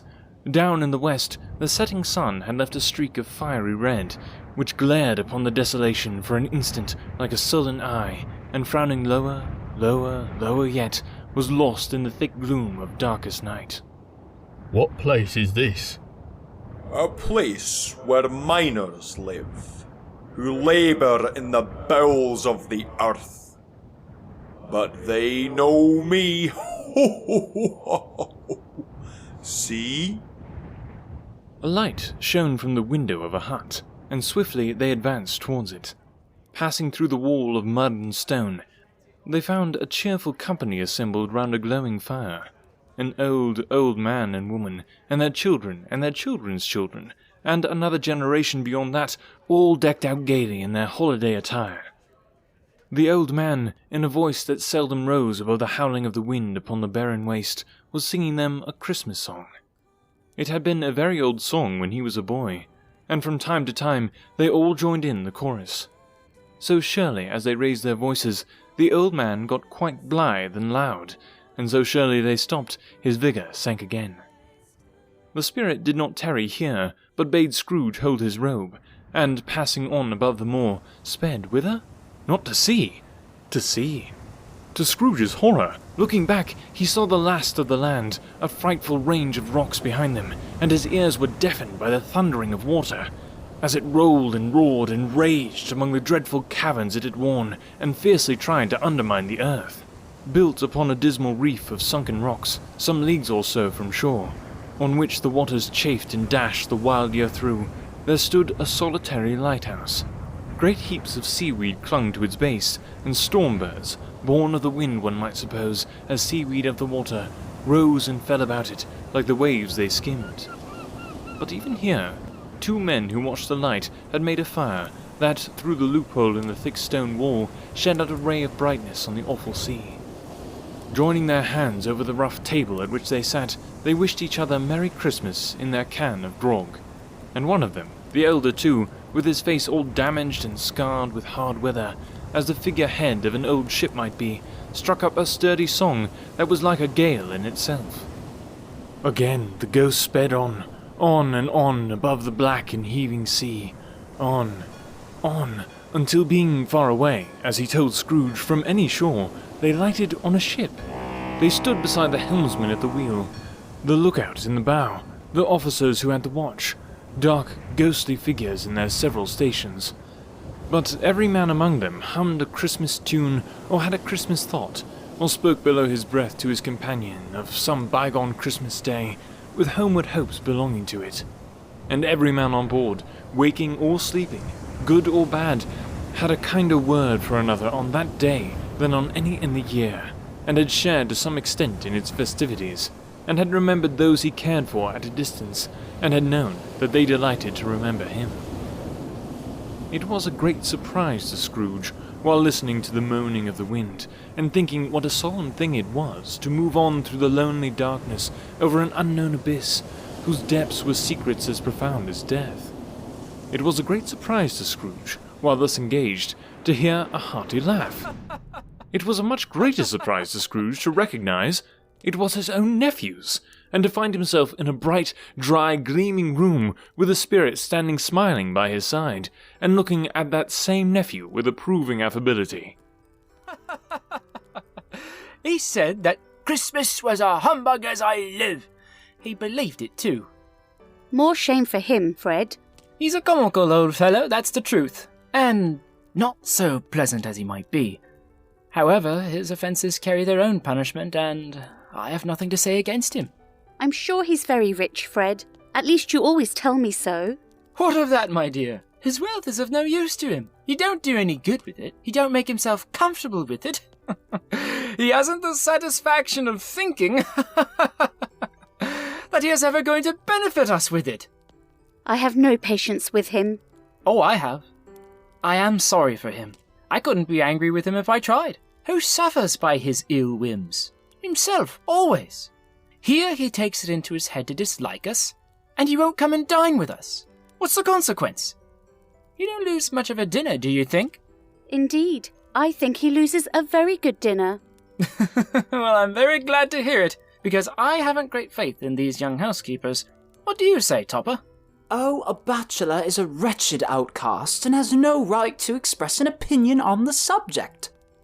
Do go on, Fred. He never finishes what he begins to say. He's such a ridiculous fellow. I was only going to say that the consequence of his taking a dislike to us and not making merry with us is, as I think, that he loses some pleasant moments which could do him no harm. I am sure he loses pleasanter companions than he can find in his own thoughts, either in his mouldy old office or his dusty chambers. I mean to give him the same chance every year, whether he likes it or not, for I pity him. He may rail at Christmas till he dies, but he can't help thinking better of it. I defy him if he finds me going there in good temper year after year and saying, "Uncle Scrooge, how are you?" If it only puts him in the same vein to leave his poor clerk £50, that's something. And I think I shook him yesterday. After tea, they had some music, for they were a musical family and knew what they were about when they sung a glee or catch, I can assure you. Especially Topper, who could growl away in the bass like a good one and never swell the large veins of his forehead, or get red in the face over it. Scrooge's niece played well upon the harp, and played among other tunes a simple little air, a mere nothing, you might learn to whistle it in 2 minutes, which had been familiar to the child who fetched Scrooge from the boarding school, as he had been reminded by the ghost of Christmas past. When this strain of music sounded, all the things that ghost had shown him came upon his mind. He softened more and more, and thought that if he could have listened to it often, years ago, he might have cultivated the kindness of life for his own happiness with his own hands, without resorting to the sexton's spade that buried Jacob Marley. But they didn't devote the whole evening to music. After a while they played at forfeits, for it is good to be children sometimes, and never better than at Christmas, when its mighty founder was a child himself. Oh, there was a first game of Blind Man's Buff. Of course there was. And I no more believe Topper was really blind than I believe he had eyes in his boots. My opinion is that it was a done thing between him and Scrooge's nephew, and that the ghost of Christmas present knew it.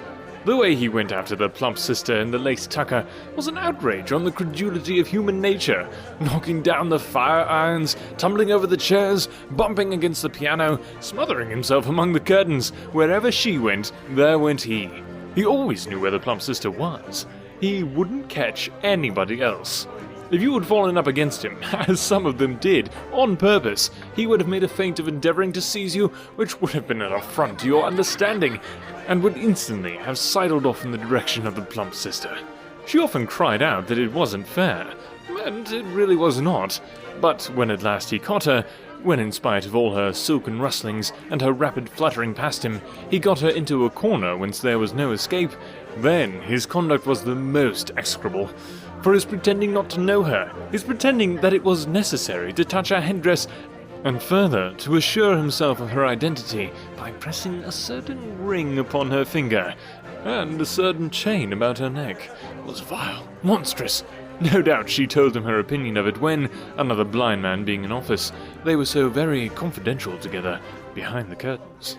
Scrooge's niece was not one of the blind man's buff party, but was made comfortable with a large chair and a footstool in a snug corner, where the ghost and Scrooge were close behind her. But she joined in the forfeits, and laughed her love to admiration with all the letters of the alphabet. Likewise, at the game of how, when, and where, she was very great, and to the secret joy of Scrooge's nephew, beat her sisters hollow. Though they were sharp girls too, as anyone could have told you.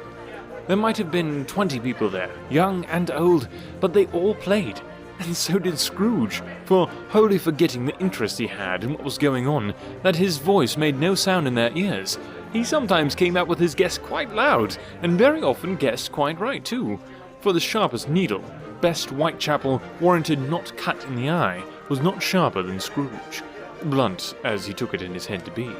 The ghost was greatly pleased to find him in this mood, and looked upon him with favour. Spirit, please, let us stay and enjoy this a while more. Please? It cannot be done. Here's a new game they're about to play. 1/2 hour, Spirit. Only one. I'm thinking of something. Is it an animal? Yes. Is it a live animal? Yes. Is it a disagreeable animal? Yes. Ah, would you say that it is a savage animal? Yes. Fred, does this animal growl and grunt sometimes? Or does it talk sometimes? Yes. Does it live in London and walk about the streets? Yes. Is it made a show of or led by anybody? No. Does it live in a menagerie? Not that I'm aware of. Is it a dog? No. Is it a bear? Wrong again. I have found it out. I know what it is, Fred. I know what it is. What is it? It's your Uncle Scrooge. You've got it! I hardly think that is fair. Certainly your reply to "is it a bear" ought to have been yes, inasmuch as an answer in the negative was sufficient to have diverted my thoughts from Mr. Scrooge. He has given us plenty of merriment, I am sure, and it would be ungrateful not to drink to his health. Here is a glass of mulled wine ready to our hand at the moment, and I say, Uncle Scrooge! Well, Uncle Scrooge! Well, Uncle Scrooge. A Merry Christmas and a Happy New Year to the old man wherever he is. He wouldn't take it from me, but may he have it nevertheless. Uncle Scrooge! Uncle Scrooge had imperceptibly become so happy and light of heart that he would have pledged the unconscious company in return and thanked them in an inaudible speech if the ghost had given him time. But the whole scene passed off in the breath of the last words spoken by his nephew, and he and the spirit were again upon their travels.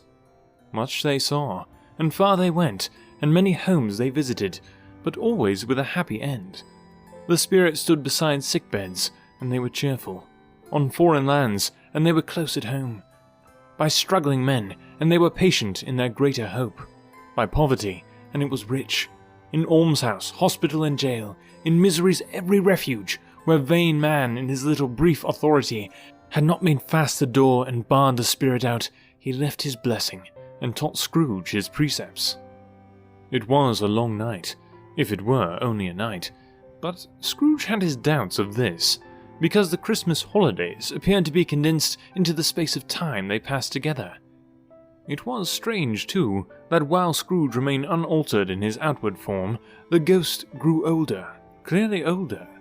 Scrooge had observed this change, but never spoke of it until they left a children's 12th night party, when, looking at the spirit as they stood together in an open place, he noticed that its hair was grey. Are spirits' lives so short? My life upon this globe is very brief. It ends tonight. Tonight? Tonight at midnight. Hark! The time is drawing near. Forgive me if I am not justified in what I ask, but I see something strange and not belonging to yourself protruding from your skirts. Is it a foot or a claw? Aye, it might be a claw, for the flesh there is upon it. Look here. Oh, man. Look here. Look down here. Behold this boy and this girl. Yellow, meagre, ragged, scowling wolfish, but prostrate too in their humility. Where graceful youth should fill these features out and touch them with its freshest tints, a stale and shriveled hand, like that of age, has pinched and twisted them and pulled them into shreds. Where angels might have sat enthroned, devils lurk and glare out menacing.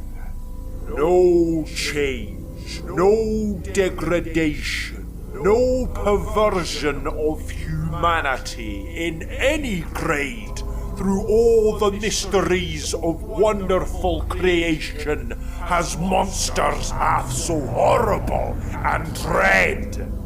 Spirit, are they yours? They are man's, and they cling to me, appealing from their fathers. This boy is ignorance. This girl is want. Beware them both, and all of their degree. But most of all, beware this boy, for on his brow I see that written which is doom, unless the writing can be erased.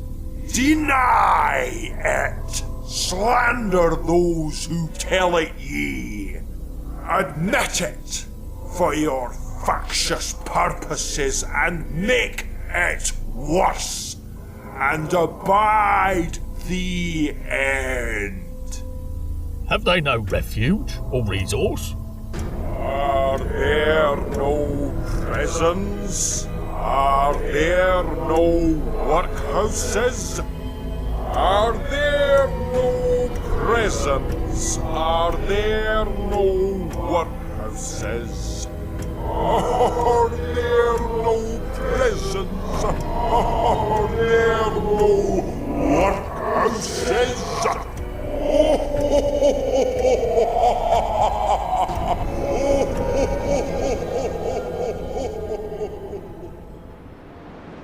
Scrooge looked about him for the ghost, and saw it not. As the last stroke ceased to vibrate, he remembered the prediction of old Jacob Marley, and, lifting up his eyes, beheld a solemn phantom, draped and hooded, coming like a mist along the ground towards him. The phantom slowly, gravely, silently approached. When it came, Scrooge bent down upon his knee, for in the very air through which the spirit moved, it seemed to scatter gloom and mystery. It was shrouded in a deep black garment, which concealed its head, its face, its form, and left nothing of it visible, save one outstretched hand. But for this, it would have been difficult to detach its figure from the night, and separate it from the darkness by which it was surrounded. He felt that it was tall and stately when it came beside him, and that its mysterious presence filled him with a solemn dread. He knew no more, for the spirit neither spoke nor moved. I am in the presence of the ghost of Christmas yet to come. I am. You were about to show me shadows of the things that have not happened, but will happen in the time before us. Is that so, Spirit? It is. Oh, ghost of future, I fear you more than any spectre I have seen. But as I know your purpose is to do me good, and as I hope to live to be another man from what I was, I am prepared to bear you company, and do it with a thankful heart. Come. Lead on. Lead on. The night is waning fast, and it is precious time to me, I know. Lead on, Spirit. The phantom moved away as it had come towards him. Scrooge followed in the shadows of its dress, which bore him up, he thought, and carried him along. They scarcely seemed to enter the city, for the city rather seemed to spring up about them, and encompass them of its own act. But there they were, in the heart of it, on change, amongst the merchants, who hurried up and down, and chinked the money in their pockets, and conversed in groups, and looked at their watches, and trilled thoughtfully with their great gold seals, and so forth, as Scrooge had seen them often. The spirit stopped beside one little knot of businessmen. Listen well, Ebenezer Scrooge. I don't know much about it, either way. I only know he's dead. When did he die?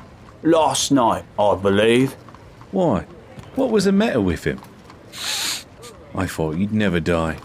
God knows. What has he done with his money? Oh, I haven't heard. Left it to his company, perhaps. He hasn't left it to me.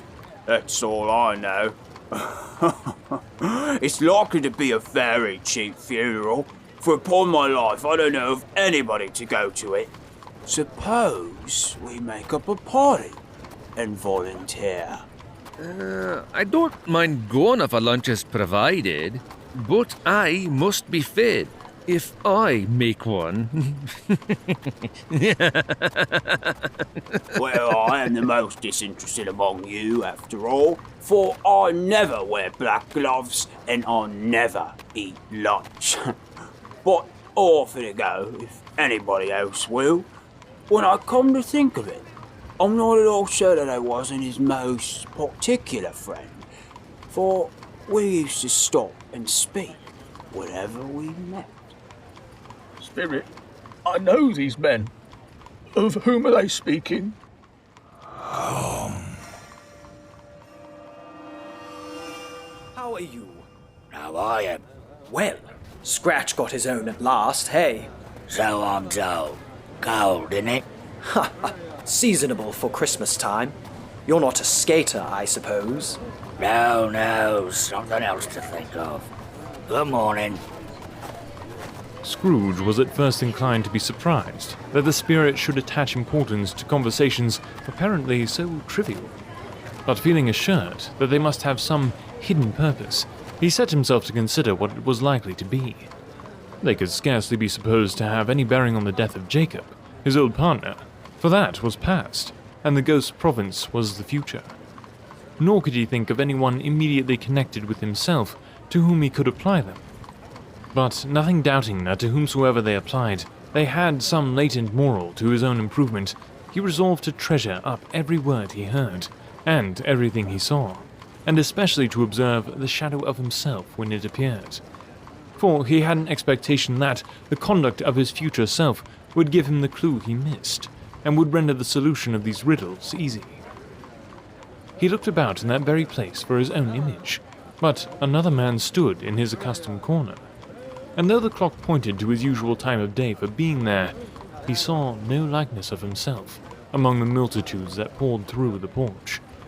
It gave him little surprise, however, for he had been revolving in his mind a change of life, and thought and hoped he saw his newborn resolutions carried out in this.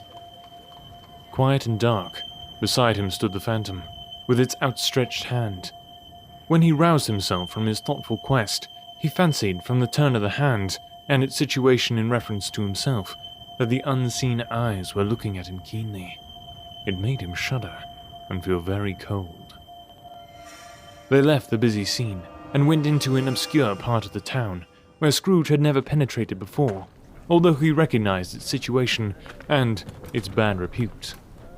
The ways were foul and narrow, the shops and houses wretched, the people half naked, drunken, slipshod, ugly. Alleys and archways, like so many cesspools, disgorged their offences of smell and dirt and life upon the straggling streets, and the whole quarter reeked with crime, with filth and misery.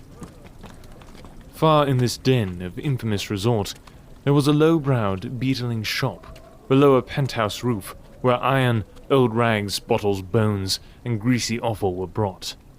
Upon the floor within were piled up heaps of rusty keys, nails, chains, hinges, files, scales, weights, and refuse iron of all kinds. Secrets that few would like to scrutinize were bred and hidden in the mountains of unseemly rags, masses of corrupted fat, and sepulchres of bone. Sitting in among the wares he dealt in, by a charcoal stove made of old bricks, was a grey-haired rascal, nearly 70 years of age, who had screened himself from the cold air without by a frowsy curtain of miscellaneous tatters, hung upon a line, and smoked his pipe in all the luxury of calm refinement. Scrooge and the phantom came into the presence of this man, just as a woman with a heavy bundle slunk into the shop. But she had scarcely entered when another woman, similarly laden, came in too, and she was closely followed by a man in faded black, who was no less startled by the sight of them than they had been upon the recognition of each other. After a short period of blank astonishment, in which the old man with the pipe had joined them, they all three burst into a laugh. Let the charwoman alone to be the first. Let the laundress alone to be the second. And let the undertaker's man alone to be the third. Look here, old Joe, here's a chance. If we haven't all three met here without meaning it.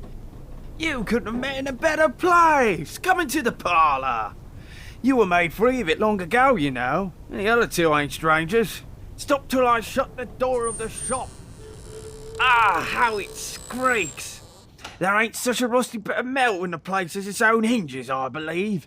And I'm sure there's no such old bones here as mine. We're all suitable to our calling. We're well matched. Come into the parlour. Come into the parlour. What odds then? What odds, Mrs. Dilber? Every person has a right to take care of themselves. He always did. That's true indeed. No man more so. Why then, don't stand staring as if you was afraid, woman. Who's the wiser? We're not going to pick holes in each other's coats, I suppose. No, indeed. I should hope not. Very well, then. That's enough. Who's the worse for the loss of a few things like these? Not a dead man, I suppose. No, indeed. If he wanted to keep 'em after he was dead, a wicked old screw, why wasn't he natural in his lifetime?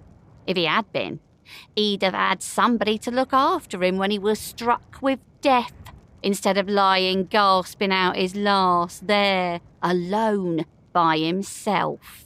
It's the truest word that ever was spoke. It's a judgment on him. I wish it was a little heavier judgment, and it should have been, you may depend on it, if I could have laid my hands on anything else. Open that bundle, old Joe, and let me know the value of it. Speak out plain. I'm not afraid to be the first, nor afraid for them to see it. We know pretty well that we were helping ourselves before we met here, I believe. It's no sin. Open the bundle, Joe. Nothing doing. Open mine first, Joe. Let's see, what have we got here? A CO2, a pencil case, a pair of sleeve buttons, and a brooch of no great value. Seems that's all.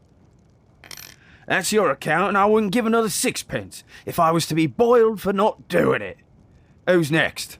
I'll go. I got me some fine sheets and towels, a little wearing apparel, 2 old-fashioned silver teaspoons, a pair of sugar tongs, and a few boots. I always give too much to ladies. It's a weakness of mine, and that's the way I ruin myself. That's your account. If you asked me for another penny and made it an open question, I'd repent of being so liberal and knock off half a crown. And now undo my bundle, Joe. What do you call this? Bed curtains? Too right. Ha! Bed curtains. You don't mean to say you took 'em down, rings and all, with him lying there? Yes, I do. Why not? You were born to make your fortune, and you'll certainly do it. I certainly shan't hold my hand when I can get anything in it by reaching out, for the sake of such a man as he was, I promise you, Joe. Don't drop that oil upon the blankets now. His blankets? Who else's do you think? He isn't likely to take cold without 'em, I dare say. I hope he didn't die of anything catching, eh? Don't you be afraid of that. I ain't so fond of his company that I'd loiter about him for such things if he did. Oh, you may look through that shirt till your eyes ache, but you won't find a hole in it, nor a threadbare place. It's the best he had, and a fine one, too. They'd have wasted it if it hadn't been for me. What do you call wasting of it? Putting it on him to be buried in, for sure. Somebody was fool enough to do it, but I took it off again. If calico ain't good enough for such a purpose, it isn't good enough for anything. It's quite as becoming to the body. He can't look uglier than he did in that one. Right then, here's what's yours. This is the end of it, you see. He frightened everyone away from him when he was alive to profit us when he was dead. Spirit, I see. The case of this unhappy man might be my own. My life tends that way now. Merciful heaven, what is this? He recoiled in terror, for the scene had changed, and now he almost touched a bed. A bare, uncurtained bed, on which, beneath a ragged sheet, there lay a something covered up, which, though it was silent, announced itself in awful language. The room was very dark, too dark to be observed with any accuracy, though Scrooge glanced round it in obedience to a secret impulse, anxious to know what kind of room it was. A pale light, rising in the outer air, fell straight upon the bed, and on it, plundered and bereft, unwatched, unwept, uncared for, was the body of a man. Scrooge glanced toward the phantom. Its steady hand was pointed to the head. The cover was so carelessly adjusted that the slightest raising of it, the motion of a finger upon Scrooge's part, would have disclosed the face. He thought of it, felt how easy it would be to do, and longed to do it, but had no more power to withdraw the veil than to dismiss the spectre at his side. O cold, rigid, dreadful death, set up thine altar here, and dress it with such terrors as thou hast at thy command, for this is thy dominion. But of the loved, revered, and honored head, thou canst not turn one hair to thy dread purposes, or make one feature odious. It is not that the hand is heavy and will fall down when released. It is not that the heart and pulse are still, but that the hand was open, generous and true. The heart brave, warm and tender, and the pulse a man's. Strike, shadow, strike, and see his good deeds springing from the womb, to sow the world with life immortal. The spectre's voice, pronouncing these words in Scrooge's ear, turned his blood to ice in his very veins. He thought, if this man could be raised up now, what would be his foremost thoughts? Avarice? Hard-dealing? Griping cares? They had brought him to a rich end, truly. He lay in the dark, empty house, with not a man, a woman, or a child to say that he was kind to me in this or that, or for the memory of one kind word, I will be kind to him. A cat was tearing at the door, and there was a sound of gnawing rats beneath the hearthstone. What they wanted in the room of death, and why they were so restless and disturbed, Scrooge did not dare to think. Spirit, this is a fearful place. In leaving it, I shall not leave its lesson. Trust me. Let us go. Look beneath the cover. See the face of this death. I understand you, and I would do it if I could, but I have not the power, Spirit. I have not the power. If there is any person in the town who feels emotion caused by this man's death, show that person to me, Spirit. I beseech you. The phantom spread its dark robe before him for a moment, like a wing, and withdrawing it, revealed a room by daylight, where a mother and her child were. She was expecting someone, and with anxious eagerness, for she walked up and down the room, started at every sound, looked out from the window, glanced at the clock, tried, but in vain, to work with her needle, and could hardly bear the voices of the children in their play. At length, the long-expected knock was heard. She hurried to the door, and met her husband, a man whose face was careworn and depressed, though he was young. There was a remarkable expression in it now, a kind of serious delight of which he felt ashamed, and which he struggled to repress. He sat down to the dinner they had been boarding for him by the fire. What news, my love? Is it good or bad? Bad. We are quite ruined. No. There is hope yet, Caroline. If he relents, there is. Nothing is past hope if such a miracle has happened. He is past relenting. He is dead. Oh, thank God. Forgive me for saying so, but... What the half-drunken woman whom I told you of last night said to me when I tried to see him and obtain a week's delay, and what I thought was a mere excuse to avoid me, turns out to have been quite true. He was not only very ill, but dying then. To whom will our debt be transferred? I don't know. But before that time, we shall be ready with the money. And even though we were not, it would be a bad fortune indeed to find so merciless a creditor in his successor. We may sleep tonight with light hearts, Caroline. Spirit, let me see some tenderness connected with a death, or that dark chamber, spirit, which we left just now, will be forever present to me. The ghost conducted him through several streets familiar to his feet, and as they went along, Scrooge looked here and there to find himself, but nowhere was he to be seen. They entered poor Bob Cratchit's house, the dwelling he had visited before, and found the mother and the children seated round the fire. And he took a child and sat him in the midst of them. The colour hurts my eyes. They're better now again. It makes them weak by candlelight. And I wouldn't show weak eyes to your father when he comes home for the world. It must be near his time. Past it, rather. But I think he's walked a little slower than he used these last few evenings, Mother. I have known him walk with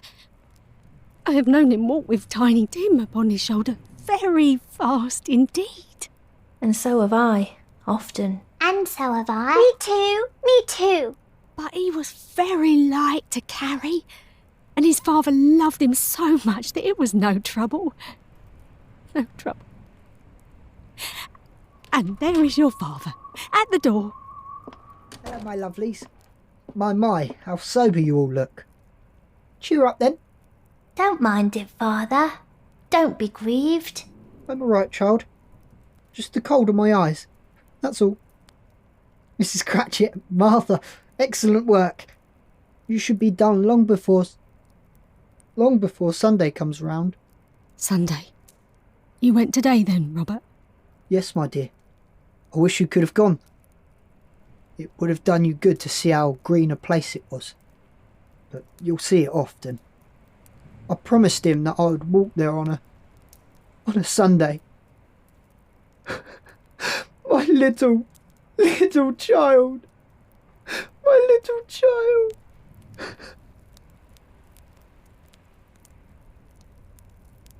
I did see Mr. Scrooge's nephew today. Scarcely seen him but once before. He met me in the street today, and seeing that I looked just a little down, you know. He asked me what had happened to distress me, on which, for he is the pleasantest spoken gentleman you ever heard, I told him. I am heartily sorry for it, Mr. Cratchit, he said, and heartily sorry for your good wife. By the by, how he ever knew that, I don't know. Knew what, my dear? Why, that you were a good wife. Everybody knows that. Very well observed, my boy. I hope they do. Heartily sorry, he said, for your good wife. I can be of service to you in any way, he said, giving me his card. That's where I live. Pray come to me. Now, it wasn't for the sake of anything he might be able to do for us, so much as for his kind way, that this was quite delightful. It really seemed as if he'd known our Tiny Tim and felt with us. I'm sure he's a good soul. You would be sure of it, my dear, if you saw and spoke to him. I shouldn't be at all surprised, mark what I say, if he got Peter a better situation. Only hear that, Peter. Oh, and then Peter will be keeping company with someone and setting up for himself. Get along with ya. It's just as likely as not, one of these days. Oh, there's plenty of time for that, my dear. But however and whenever we part from one another, I am sure we shall none of us forget poor Tiny Tim, shall we? Or this first parting that there was among us. Never, Father. Never, Father. Never, Father. And I know, my dears, that when we recollect how patient and how mild he was, although he was a little child, we shall not quarrel easily among ourselves and forget poor Tiny Tim in doing it. No, never, Father. No, never, Father. No, never, Father. I am very happy. I am very happy indeed. Spectre, something informs me that our parting moment is at hand. I know it, but I know not how. Tell me what man that was whom we saw lying dead. The ghost of Christmas yet to come conveyed him, as before, though at a different time, he thought. Indeed, there seemed no order in these latter visions, save that they were in the future, into the resorts of businessmen, but showed him not himself. Indeed, the spirit did not stay for anything, but went straight on, as to the end just now desired. Spirit, wait! This court, through which we hurry now, is where my place of occupation is and has been for a length of time. I see the house. Let me behold what I shall be in days to come. What you seek is not there. The house is yonder. Why do you point away? What you seek is not there. Scrooge hastened to the window of his office and looked in. It was an office still, but not his. The furniture was not the same, and the figure in the chair was not himself. The phantom pointed as before. He joined it once again, and wondering why and whither he had gone, accompanied it until they reached an iron gate. He paused to look round before entering. A churchyard.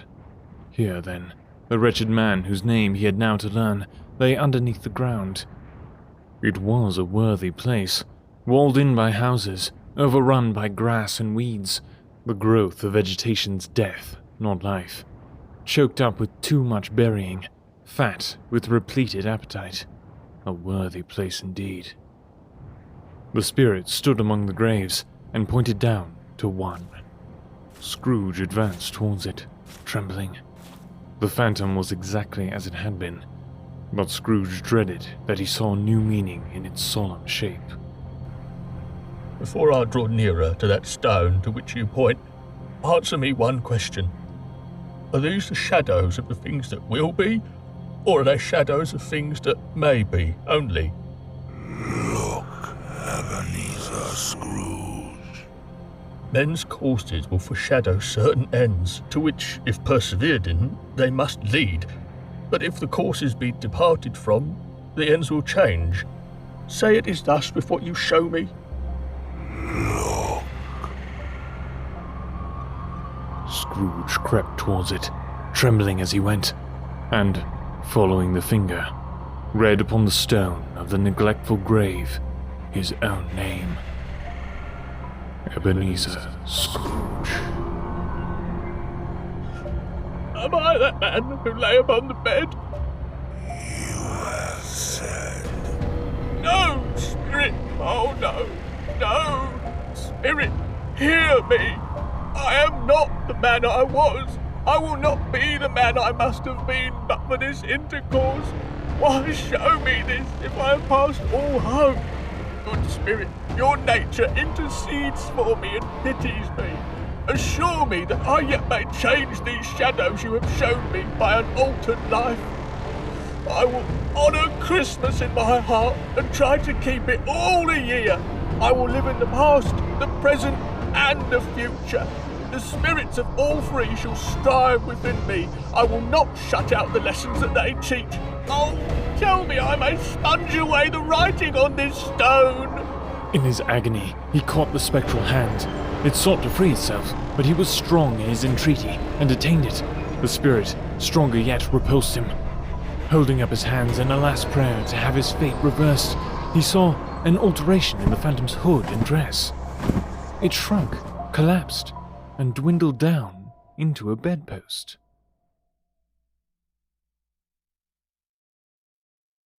Yes, and the bedpost was his own. The bed was his own. The room was his own.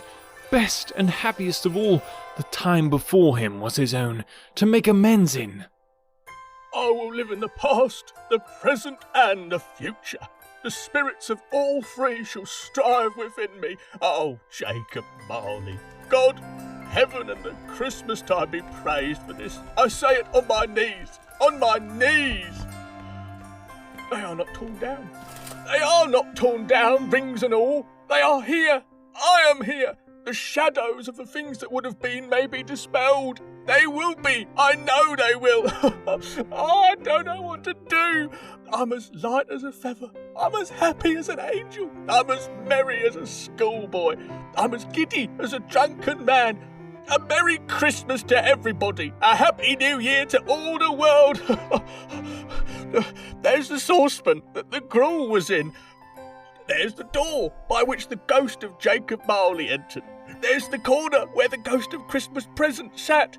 There's the window where I saw the wandering spirits. It's all right. It's all true. It all happened. I don't know what day of month it is.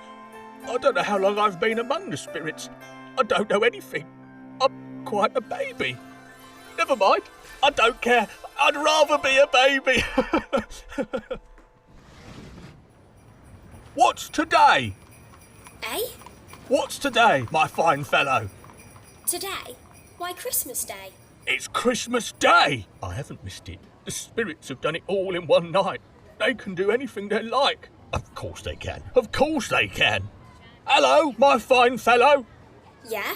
Do you know the Porterers in the next street but one at the corner? I should hope I did. An intelligent boy. A remarkable boy. Do you know whether they've sold the prize turkey that was hanging up there? Not the little prize turkey, the big one. What? The one as big as me? Oh, what a delightful boy. It's a pleasure to talk to him. Yes, my buck. It's hanging there now. Is it? Go and buy it. Are you kidding me? No, I am in earnest. Go and buy it and tell them to bring it here, that I may give them the direction where to take it. Come back with the man and I'll give you a shilling. Come back with him in less than 5 minutes and I'll give you half a crown. Yes, sir.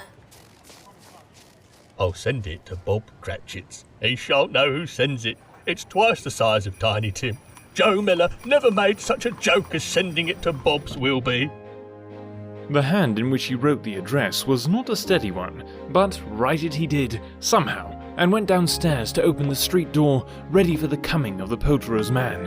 As he stood there, waiting his arrival, the knocker caught his eye. I shall love it as long as I live. I scarcely ever looked at it before. What an honest expression it has on its face. It's a wonderful knocker. Here's the turkey. Hello, how are you? Merry Christmas. Why, it's impossible to carry that to Camden Town. You must have a cab. The chuckle with which he said this, and the chuckle with which he paid for the turkey, and the chuckle with which he paid for the cab, and the chuckle with which he recompensed the boy, were only to be exceeded by the chuckle with which he sat down breathless in his chair again, and chuckled till he cried. Shaving was not an easy task, for his hand continued to shake very much, and shaving requires attention, even when you don't dance while you're at it. But if he had cut the end of his nose off, he would have put a piece of sticking plaster over it and been quite satisfied. He dressed himself all in his best, and at last he got out into the streets. The people were by this time pouring forth, as he had seen them with the ghost of Christmas Present, and walking with his hands behind him, Scrooge regarded every one with a delighted smile. He looked so irresistibly pleasant, in a word, that 3 or 4 good-humoured fellows said, "Good morning, sir, a Merry Christmas to you," and Scrooge said often afterwards that of all the blithe sounds he had ever heard, those were the blithest in his ears. He had not gone far when, coming on towards him, he beheld the portly gentleman, who had walked into his counting-house the day before and said, "Scrooge and Marley's, I believe." It sent a pang across his heart to think how this old gentleman would look upon him when they met, but he knew what path lay straight before him, and he took it. My dear sir, how do you do? I hope you succeeded yesterday. It was very kind of you. A Merry Christmas to you, sir. Mr. Scrooge? Yes, that is my name, and I fear it may not be pleasant to you. Allow me to ask your pardon, and will you have the goodness to accept my... Lord Bless me! My dear Mr. Scrooge! Are you serious? If you please, not a farthing less. A great many back payments are included in it, I assure you. Will you do me that favour? My dear sir, I don't know what to say to such munificence. Don't say anything, please. Come and see me. Will you come and see me? Oh, we will. Thank you. I am much obliged to you. I thank you 50 times. Bless you. He went to church and walked about the streets and watched the people hurrying to and fro and patted children on the head and questioned beggars and looked down into the kitchens of houses and up to the windows and found that everything could yield him pleasure. He had never dreamed that any walk, that anything, could give him so much happiness. In the afternoon, he turned his steps towards his nephew's house. He passed the door a dozen times before he had the courage to go up and knock. But he made a dash and did it. Is your master at home, my dear? Oh, yes, sir. Where is he, my love? He's in the dining room, sir, along with mistress. I'll show you upstairs, if you please. Thank you. He knows me. I'll go in here, my dear. He turned it gently and sidled his face in round the door. They were looking at the table, which was spread out in great array. For these young housekeepers are always nervous on such points and like to see that everything is right. Fred. Why, bless my soul. Who's that? It's I, your Uncle Scrooge. I've come to dinner. Will you let me in, Fred? Let him in. It is a mercy he didn't shake his arm off. He was at home in 5 minutes. Nothing could be heartier. His niece looked just the same. So did Topper when he came. So did the plump sister when she came. So did everyone when they came. Wonderful party. Wonderful games. Wonderful unity. Wonderful happiness. But he was early at the office the next morning. Oh, he was early there. If he could only be there first and catch Bob Cratchit coming late, that was the thing that he had set his heart upon.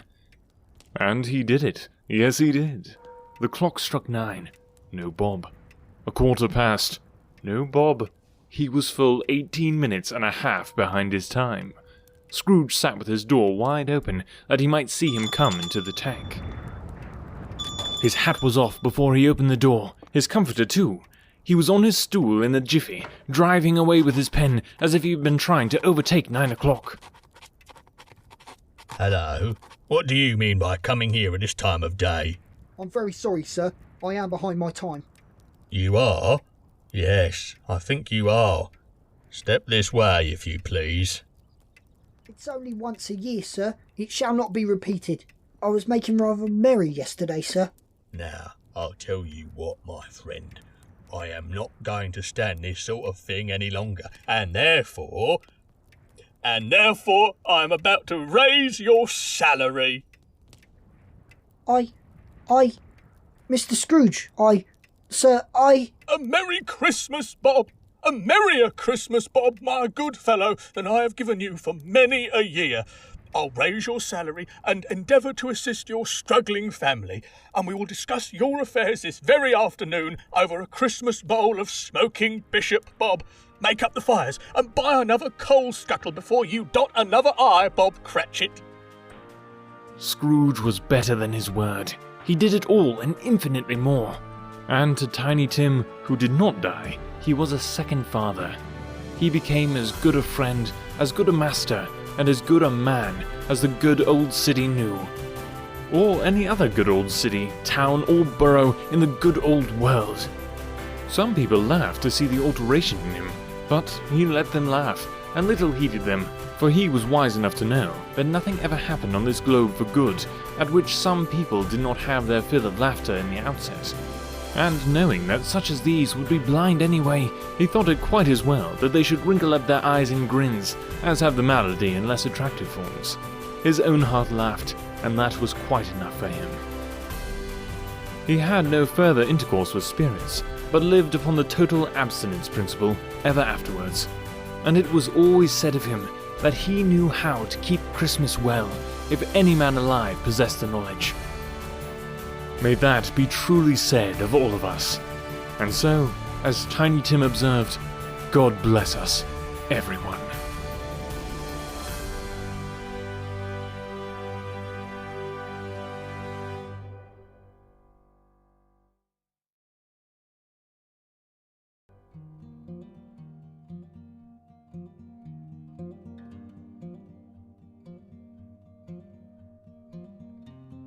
God bless us, everyone. I love this book so much, and this audio drama just brought it to life in a whole new way. I'm so proud of the creation that we have created here with A Christmas Carol. I hope you have enjoyed it as much as we enjoyed putting it together for you.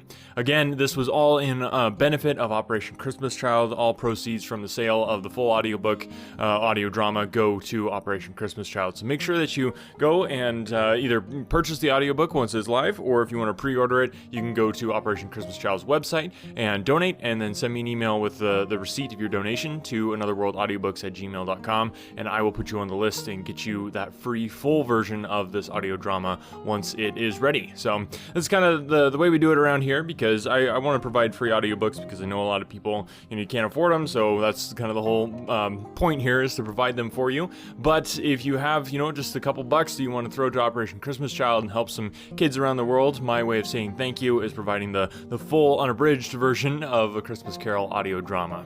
As we draw near to the end of this year, I just want to take a moment here and just say a huge special thank you to every single person who's listened. It is so cool to see the Another World Audiobooks family growing. It's just so awesome to just know that we're connecting with people all around the world who just love audiobooks and love these stories. It's been a blast, and I'm just so happy to have you along for the ride. I think we'll go ahead and wrap things up here for today. Hopefully get you back to your family, hopefully a warm fire, some great food, and celebrating this wonderful holiday. Christmas is pretty awesome, isn't it? It's probably one of my favorite seasons. Growing up, we had a nativity scene that me and my siblings loved to set up every year. There was Mary and Joseph, the shepherds, and little baby Jesus in his manger cradle.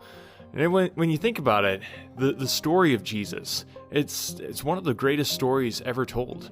Over 2,000 years after he was born, people are still talking about him. The world still stops on this day to remember and celebrate his birth. So this Christmas, enjoy the presents, the time off from work, enjoy the family and the lights, but don't forget the real reason we celebrate this holiday. Jesus Christ came to earth to live a sinless, perfect life, so that he could take the punishment for our sins on himself and offer you and me eternal life with him in heaven. Now, that's something worth celebrating. I want to read you something from the best book ever. For we were once foolish, disobedient, led astray, slaves to various passions and pleasures, passing our days in malice and envy, hated by others and hating others.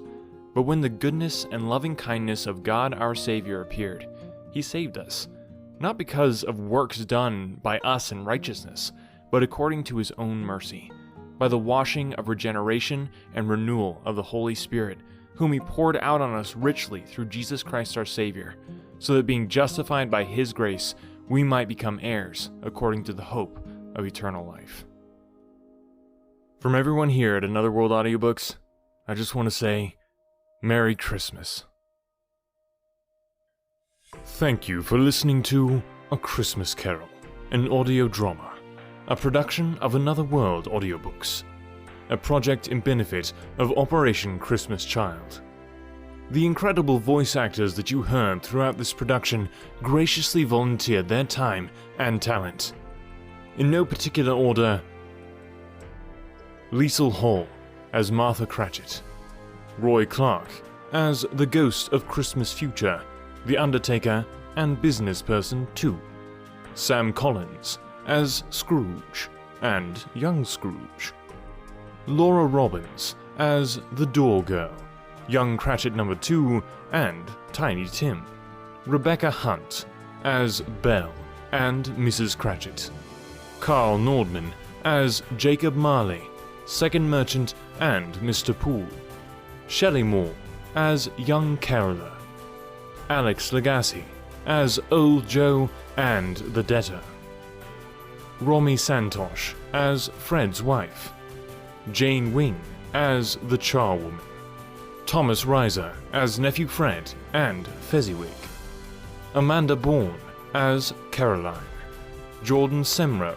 as Belle's husband and third merchant, Len Clark as Mrs. Dilber, young Cratchit number 1 and Peter Cratchit, Beth Highland as the plump sister, Melissa Fry as Fan and the boy on the street, Harry Jeppard as the ghost of Christmas Present and Business Person 1, Jared Byron Green as the Great Vat Merchant and Topper, Dylan M. Clark as Mr. Walpole, Nikki Brown as the ghost of Christmas Past, and Jazz Wilson as Bob Cratchit. And me, Brady Smith, as your narrator, or Charles Dickens, whichever you prefer. For more free awesome audiobooks, go to anotherworldaudiobooks.com, or simply search Another World Audiobooks on your favorite podcast player. We're also on YouTube. Just search Another World Audiobooks. A Merry Christmas to you and your family. May the light of Jesus' love fill your heart and transform your life. Thank you for listening. This has been a production of Another World Audiobooks. Copyright 2020. All rights reserved.